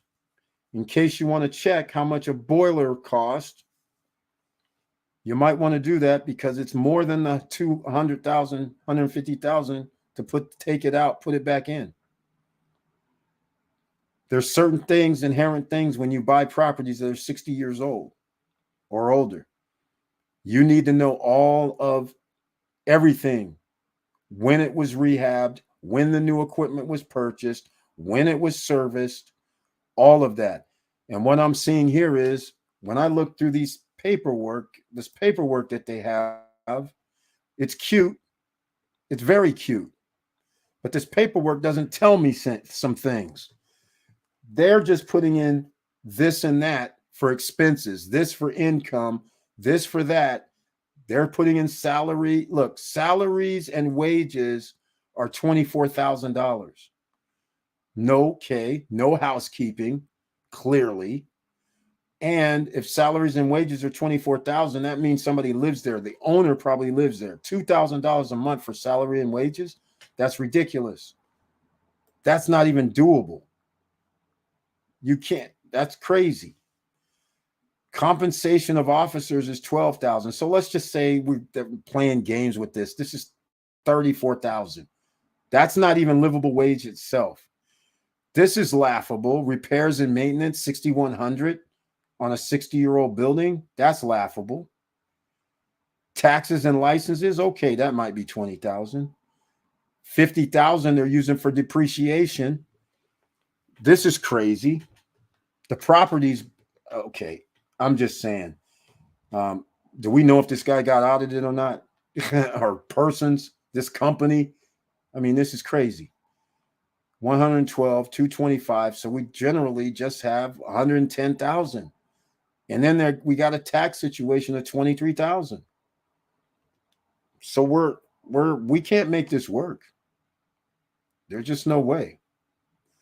Amount owed $23,744. Estimated tax penalty $441. So they filed a little late, apparently. And I just can't see how this works. There's stuff missing. I don't see anything here. I don't like this. Where's these expenses at? They're not itemizing none of it. They're just giving me numbers. Trade notes. No, cash. Cute. Building, this is depreciable assets. This doesn't tell me anything. Liabilities, loans to shareholders, nothing. Mortgages, notes, bonds, 748,000. Jesus. That's cute. They have stock of 50,000. Okay. Retained earnings unappropriated negative 217. Okay. This is not helping. Again, they're giving me expenses, they're giving me net income, they're giving me, but they're not showing me the actual expenses. They're just telling me. There's no expenses here. Zero shown in reality, except a few tax information. This isn't good enough. This is definitely not good enough for me. Hiding stuff. Again, net income 61,000 per books. I don't. This is sketchy. In my opinion, I don't think anybody here would buy this. If somebody will, please let me know. You can only add so much money in it to stay under ADA. You saying there's a cap? I know the paperwork sucks. There's no housekeeping. They're just taking any cash that they're making. Yeah, exactly. And that also means there's no upkeep. There's no rehab. The place is falling down. It's 1960s. The older a building is, the more it's going to cost. This was a very poor ran motel. Read the Google reviews. Of course, Jaway J. Of course it was. You can already tell. Of course you can. Agree, Eric. Run now. You're paying for people to stay in your hotel. A CPA need to show me the money. Exactly, Victor Morrell. Exactly. I don't see any way somebody could buy this. This place is going to be for sale. It's already been for sale for 202 days. The guy is going to be desperate. He'll do anything. He'll do owner financing because he doesn't want to keep doing nothing. This is crazy. I wouldn't touch this with a 10-foot pole, even if the guy gave it to me, because this is going to be headaches. Again, older property in a climate such as Florida is nothing to play with when it's built in 1960s, 1950s, unless somebody's already done the rehab. Rehab will not be cheap. It's not going to be 100,000. It's not going to be 150. It's not going to be 200, because you don't know without an inspection what exactly is wrong with the property to begin with. Older, they did things different back in the day. I used to buy, you guys know, I've already told you before, I used to get property in the Midwest. These apartments made of brick, cool. But they had boiler systems to heat the water because it was central. Back in the day when energy was cheap in the 1950s and 60s, who cared? But in 2020s, you letting your whole apartment complex use water, that's crazy. And therefore, everybody's going to have to chip in and pay, because water bills are going to be in the thousands per month for your tenants when they're not on individual meters. So these kind of things are not good for me. I would not recommend even venturing forth, because like Jaway J said, like everybody said, even if somebody said, hey, Eric, you can buy this for $300,000. I'm going to be like, it's a headache waiting to happen. Even if I can change it to have 90% occupancy, the best case scenario is, yes, $45,000 per month. Best case is $500,000. Yes, it would be worth potentially a couple mil. But that couple mil is going to take me a long time for rehab and all that. And without an inspection, we can't even delve any further. So I would advise against even contemplating. I mean, it's good to think about, and it's good to say there's an upside, but I just don't think it's worth the upside. I'm going to get 90%. I'm going to have 45,000, 24,000 a month. We're still going to be around 300,000. Okay, pretty good. But what am I going to pay for the 900,000 I'm about to spend? I'm actually going to spend over $1 million. And I'm pretty much going to have to give 100,000. So yeah, I could be doing 5 to 10. But again, we're talking way down the road. I don't want to spend $1 million on rehab work. I don't want to. That's all I'm going to say. Exactly. That price is nuts. I agree. The rehab will be massive. Yes, it's going to be massive. It's not going to be something simple. Now, somebody could think, okay, I'm going to use 10,000 here, 5,000 there to do rehab slowly. That's one tack to take, but it's not worth it. It's not worth it. There's other fish to fry. If you want to get some property for $1 million, then get property for $1 million that actually makes sense. So if you have to borrow and you need to pay $60,000, $70,000 a year in borrowed funds, then you need that property to be doing 200,000, 250, 300,000 annually. And furthermore, a lender won't generally give you, if it's not even making 300, you're going to have to make 270 clear for the lender to give you 70 grand. So numbers don't add up for me. Somebody else might buy it, but 202 days on the market and nobody was buying at 1.3, nobody's buying at 1.1, and nobody's buying for 9.95. So again, I don't think anybody's rushing in to come play with this. Even if you got it for 500, it's still I don't like this deal, period, at all. Personally, the first professional you need to bring in is an industrial hygienist, so he or she can do a mold test, especially that age. Victor Morelos then hit it on the head again. Not only are we going to have to do mold tests, you know what else you're going to have to do? Asbestos, because it's 1962. And especially if you're going to have any older, elderly people in there, you're going to have all that done. I'm just saying, I just don't see it. Thanks, Eric, for putting it to the crew for review. No worries, Citizen Community Transport. Hey, I had to, because I was wondering if there's something somebody else saw that I don't see. But apparently, even the guys that do the lending and the loans, there's no way. It doesn't make enough money. Because just keep in mind, if you're doing a residential property and you told okay, I'll use a perfect example. We said $1 million. And if you want to buy $1 million property, and if the interest rate is, let's say it's 7%, right? So you have to make 21,000 with no other debt, right? So that's 240,000. Actually more, 250,000 with no debt in order to qualify to get $1 million loan, right? This is residential, not even commercial. The property doesn't even make 200,000 profit. And you're going to have a higher interest rate. So I'm just saying there's no way it can work. Just if you use residential comparisons, there's no way you can do this.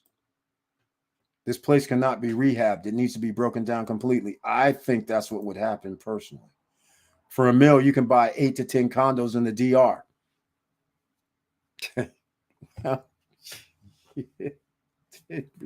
Yeah. Yeah. In fact, yeah, that's all I could say. That's true. Somebody mail that guy some matches. Vanessa Comagate, I know, right? Savage TMG, talk to me about Larimar, man. You didn't finish the conversation. are you saying that? So that's not you that is reserved that last 1 bedroom in Tower 2 at 702. So now you're really considering getting it. And how did you find out about Larimar? That's the $1 million question as well. But Citizens Community Transport, you're welcome, man. Again, there's 4 or 5. There's nobody that would buy this deal. Nobody. So if somebody's gaslighting you saying, yeah, it's a good deal because you can do this, that, and the other, all I'm going to tell you is, yes, you may have a deal. Yes, you may be able to go from 50% occupancy to 90% occupancy and charge $1,000, or quite frankly, you're going to have to be in the 1,500 range, but you won't be able to get that from the VA homeless situation. So all I'm saying is it's not worth the headache. I've done deals, looked at deals like this before. And when you delve into inspections, what you think was only going to be 150, 200,000 in rehab, the guy tells you 500 because he's telling you the proper way to make this happen.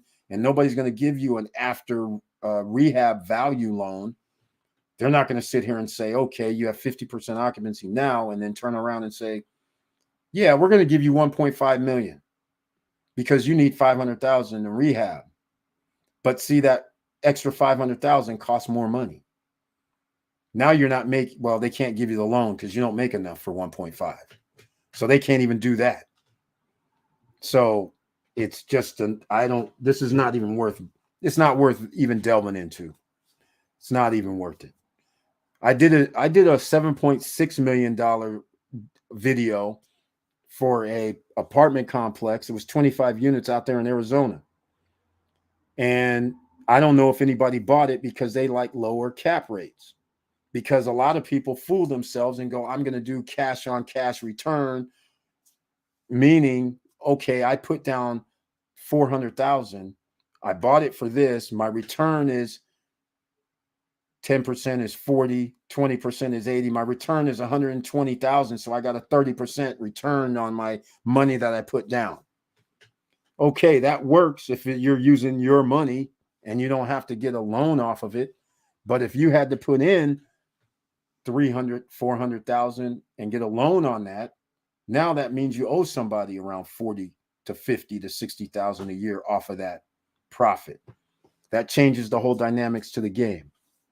All right, let's go. See if anybody else has any points on this. Okay, here we go. Vanessa comment, yeah, I know. Oh, but you said elderly people reside there. Yeah, not good. Yeah, I know. Elderly, homeless, veterans, homeless. I don't know who actually resides there, but it's basically a month-to-month rental. It's cheap as hell at $900 per month. That's cheap. But again, it might be because of the unit itself is not even a condo. It's a hotel room. It's less than 300 square feet. And there's no kitchen. There's barely, just like we know, all motels, their closet is nothing more than 4 feet at best. There is no real closet. The bathroom is simple. Nothing wrong with the simple bathroom, but the materials in between walls and bathrooms, the fittings, the fixtures, all those could potentially be 50 to 60 years old. And unless you walk through all the units, I'm pretty sure there's some units that's probably pretty bad. So there's a lot more to it. All right. For Lamar, you're getting the furniture package. Do you think it's worth it? Savage, you might know more than me. So I need to know, first of all, how did you hear about Larimar? How did you get in touch with Gwen? That's the first question. Because Gwen was on our live stream. Second question, how much is the furniture package? Because I'll give you my points of view. Okay, now some people might be saying, what is this Larimar? What is this Larimar? Eric, show us what this Larimar is. Okay, here's Larimar, ladies and gentlemen. I'll show you what it is. Check this out. How many minutes is this? Okay.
All right.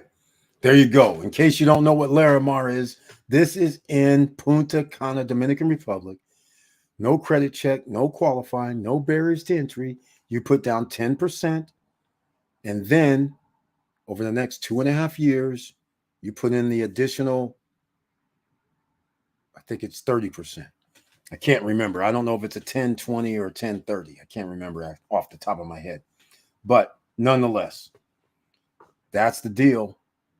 All you need is to book it, reserve it for $1,000. You got to send it in, and then within 30 to 45 days, you got to start your monthly payments.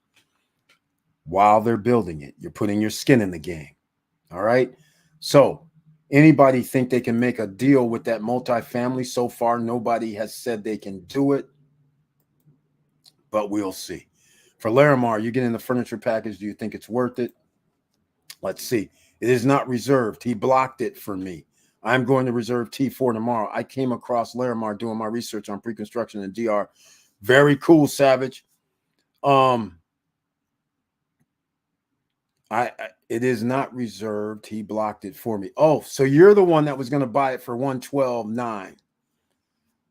But you think $20,000 less for $89,900 is better. I'm not mad at you. Again, now he showed me that view.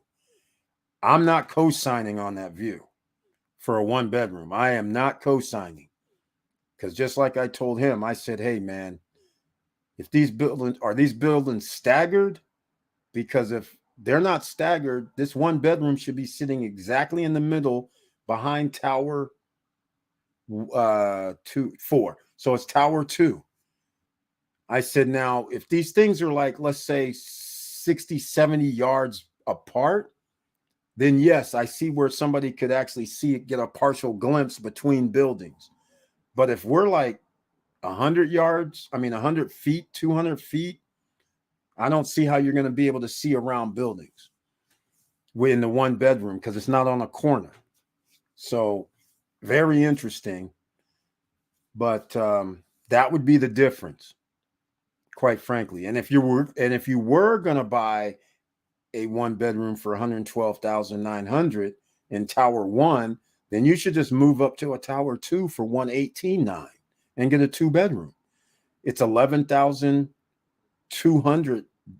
$11,290 is your down payment of 10%, or $11,890. What's the difference? I mean, there's hardly any difference. And it's only $6,000 difference. So that's $200 a month, is it? Not even that. It's 20, I believe. It's not even worth even getting a 1-bedroom. Just get a 01 or a 10, in my opinion. If you're going to go, they're two. If you're going to get the 1-bedroom up front, you might as well get the 2-bedroom in a unit 1 or unit 10. So I'm just saying. All right, send it to me. I will send it to a friend to see what he thinks. Okay. I think the furniture packages were from 10 to 15K. I am trying to find the link. We're talking. I have something. Let me see if I did a video on the furniture on the Larimar, and let me see if I included the furniture package. Yeah, I don't have a price though.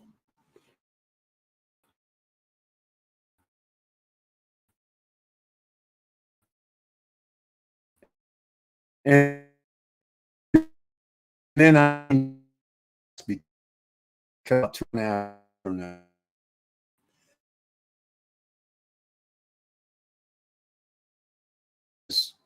furniture, in my opinion, because there's going to have to be a store there.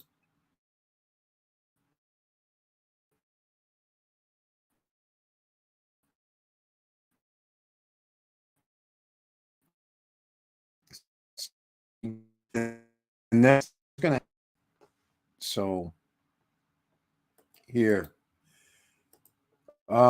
this is not a furniture package, but Just in case you know or don't, ladies and gentlemen, check this out. We'll wrap this up, but we'll get into this. Yeah, I agree with you. I agree. Nobody's going to offer him that price, period. I agree with you 100%. There's no way. It can't be done. Can't be done. And if you do that, that's going to be a huge mistake, in my opinion, because you don't know without inspection and without knowing the age of all the equipment there, the age of roofs, the age of anything. You can't keep going with the copper inside the walls. You got to know about asbestos. You got to know about a whole bunch of stuff. And all that's going to take some rehab. And I agree with you. That's why it's been on the market for 200 days. It's going to be on the market for 365 days unless he brings the price down to like 600 grand or something. And I don't think he can do that because apparently he had a loan for 748, which is even crazier. All right. So here's what you get. Inside Larimar is already included. So this is beautiful. You already have a dishwasher. You already have a microwave. You have electric burners, which is a 4-burner, which I'm not mad at them. Stainless steel oven. Okay, you got the exhaust. That's fine. Electric oven is fine. Stainless steel sink is fine. You have your cabinets. Washer and dryer is also in the unit. I don't know why that's not used more often in America, where it's just washer and dryer is just one unit instead of two, but that's generally what they're going to have for you. And then in the living room, they give you none of this is included in the living room. But if they use this tile on the wall, I do like this feature. Either way, it looks cool. If there isn't one there, okay, so be it. But all this furniture, this is something you might want to have or not. It's up to you. But again, I don't know how we are going to get up to $15,000 because if you have a 1-bedroom, let's say this is it, 1-bedroom. I'm going to have this flat screen TV. This flat screen TV is going to be $500 or less because I'm assuming 65, 75 inch, whatever. This here, even if I was generous and said $500, okay, we're at $1,000. I'm going to get the rug. Let's say $600. I'm going to get this. I'll have a sofa here, love seat. Okay. More than likely. But if not, you can use a chair. Okay. $300. So we got 1,000 for the throw rug. So we're at 2 G's. Sofa, sleeper. Let's just say we go good. Let's just say we spend 3 G's. We're at 5 G's. Coffee table, 500. It shouldn't be that, but we'll call it 500. We're at 5,500. Dining room table, 500. Chairs, and please do not use these plastic chairs. You buy real ones. $150, $200 each. Okay, $600. Now, you can go get a bed. 1,000, 1,500, 2,000. I don't see how you get to 10,000 is all I'm saying. So we're around 7 or 8. And then I still got to have one of these in the room, and I need nightstands, and I need lighting. So there's my $2,500, right? And then I got pictures on the wall. I'm going to include that in 2,500. I don't see how we get to 15. And I got another flat screen in the bedroom. So 10 or 11, maybe. I don't even see how we get to 11, but let's just say 11. If I do it myself, I don't need to buy their furniture package if it's 15 grand. All right. Bathroom. This comes already. You have the only thing you're not going to have is what are you not going to have? Should have a mirror, I would hope. Let's see. Toilet, stainless steel shower, faucet, sink, cabinet, tiling. They don't mention mirror. I got to put this toilet stainless. Oh, they don't mention mirror. I'm going to be mentioning mirror. All right. Or I'll bring my own. It's no big deal, but let's see. All right. Here we go. I think the furniture package 10 to 15K. I'm trying to find the link. Okay, nobody's going to offer him that. Exactly. Exactly right. Okay, ladies and gentlemen, we're about to end this. Oh my, we've been up here a long time tonight talking about that multifamily deal. But you got to get your assets, ladies and gentlemen. We're talking about it tonight. Get your assets. LarimarCity.com. I love what they did with their website. It's beautiful. So I'm just going to go show it because I just like it.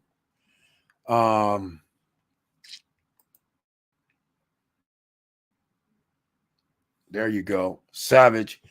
Let me know if it looks like you're going to actually get a unit there. So congratulations. Congratulations. I'm just looking at this I just can't see how this is not a winner. So what these are just renderings. This is not existent right now. Some of these buildings, when you see this rendering, you could see there's an offset like right here. So I don't think the first towers are offset like that. I think they sit behind each other. And so here, once again, I just can't see how a one bedroom would be able to see behind these buildings. But who knows? So if ocean view is going to be important to you, there's just no way you're going to have to take the one bedroom up front without risking the one bedroom in the back. Yes, it costs more, but then you might as well just move up to a 2-bedroom and get a 1-bedroom on the corner. At least that way you can see through and have a partial ocean view of the boardwalk. So this is LarimarCity.com, ladies and gentlemen. In fact, I think this is a video. But you guys aren't going to be able to hear this, though. Here, let me do it this way. Let me see what this is. Let's see which one this one is. This is the new one. Well, congratulations. If you're still here, I'm going to play this video. There also is a beach club, which I got to verify again. Oh, by the way, before I forget, there's one other important point about Larimar, and I'm going to bring this up shortly. I love something that costs right. The price is right. The units aren't that big, but the price is not that big. So it works out both ways. So here, here we are. I'm going to play this. Let me get to, let's go. Let's get this a little bigger. Let's get this bigger.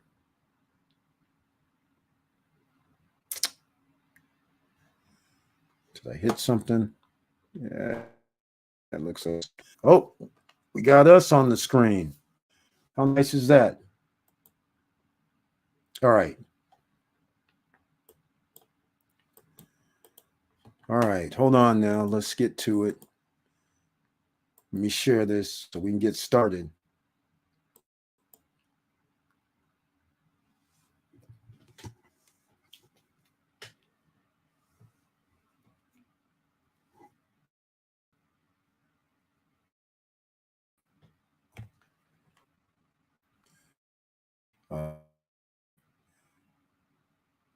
Oh, to turn off the sound because they play music. So I couldn't put it on.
All right. I tried to add a little music to it in the background because I do have some background music. It was too late. But anyhow, that is the newer video, which is pretty sweet and pretty cool. All right. We're going to wrap this up, ladies and gentlemen. Hopefully, everyone learned a little bit more. I appreciate everybody helping out with that multifamily property deal and seeing if we can make it work. But the numbers really are not what they need to be, in my opinion.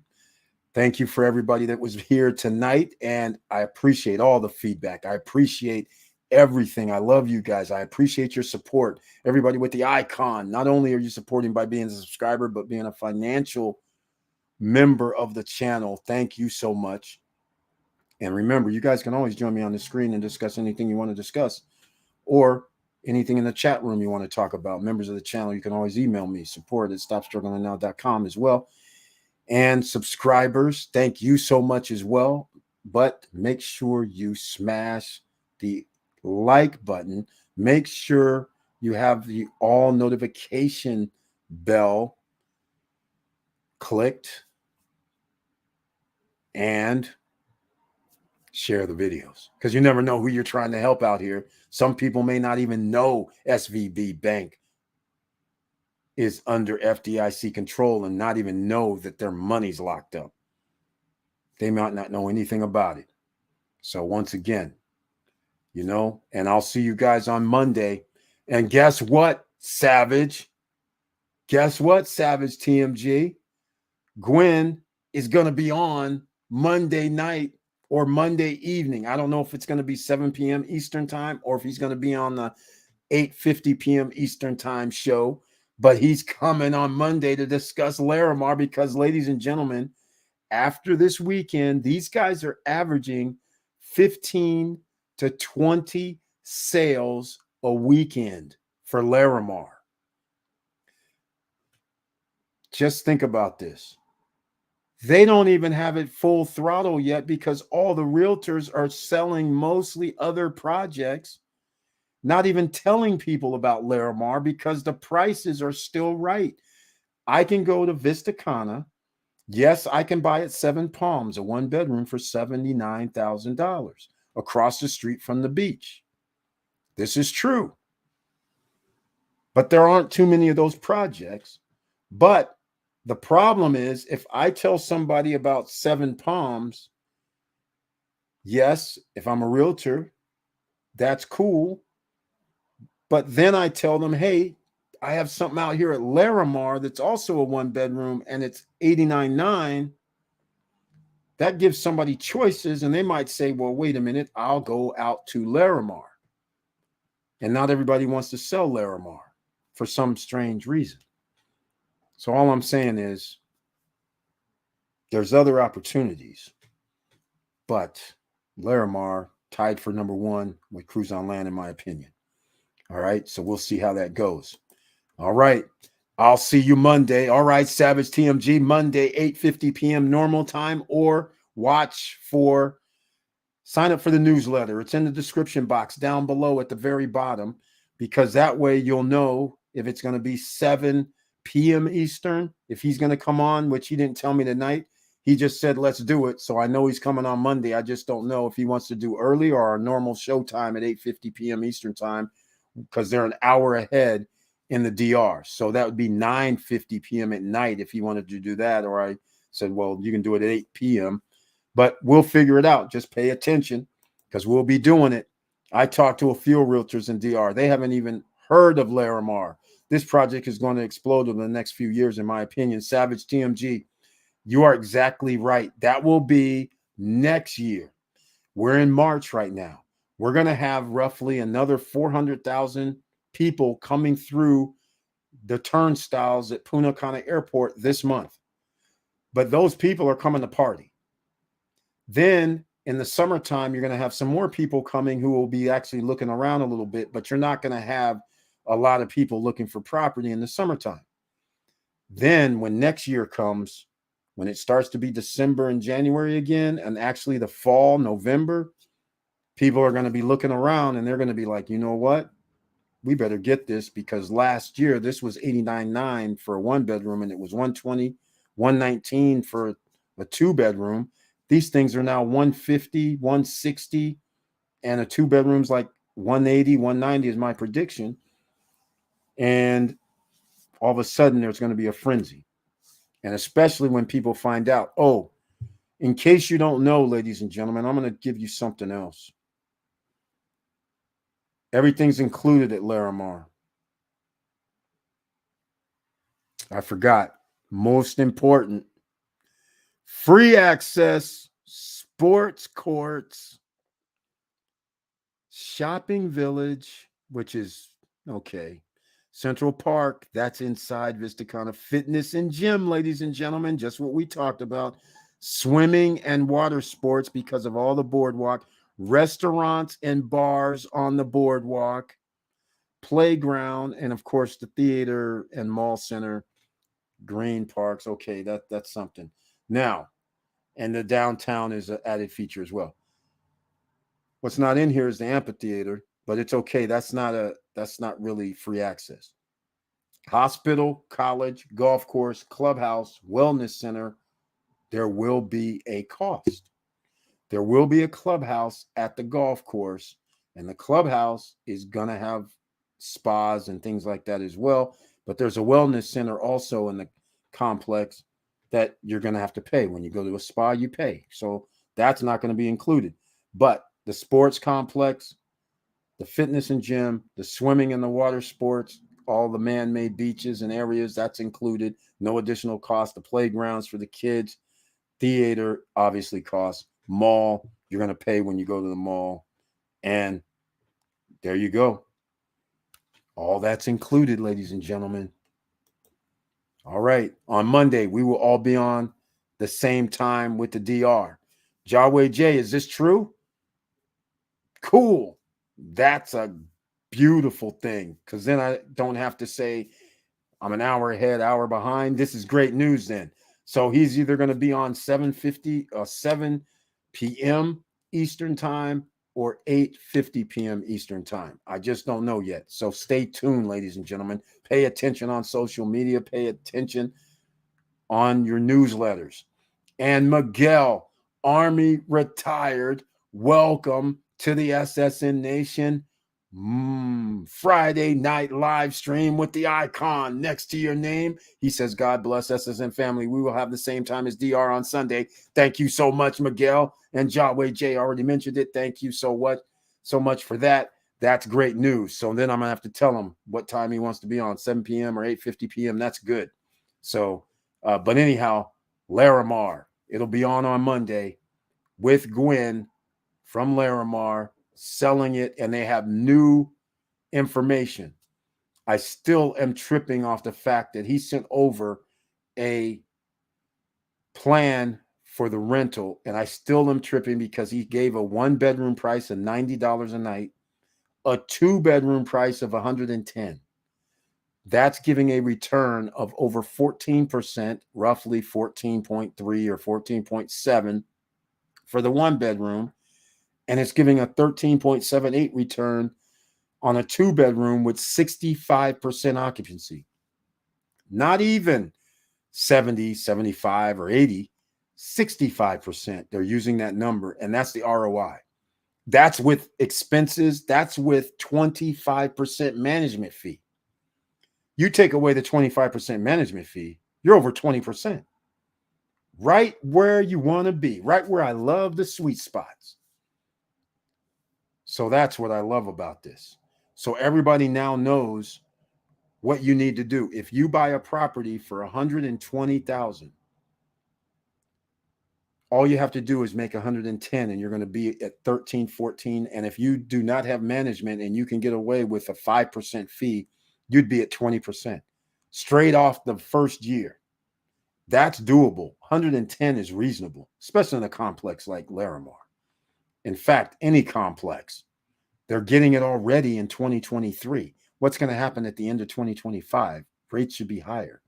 So if people are already getting this, people are renting on Airbnb their one bedrooms and two bedrooms for 75, 80, 90, 110 or more.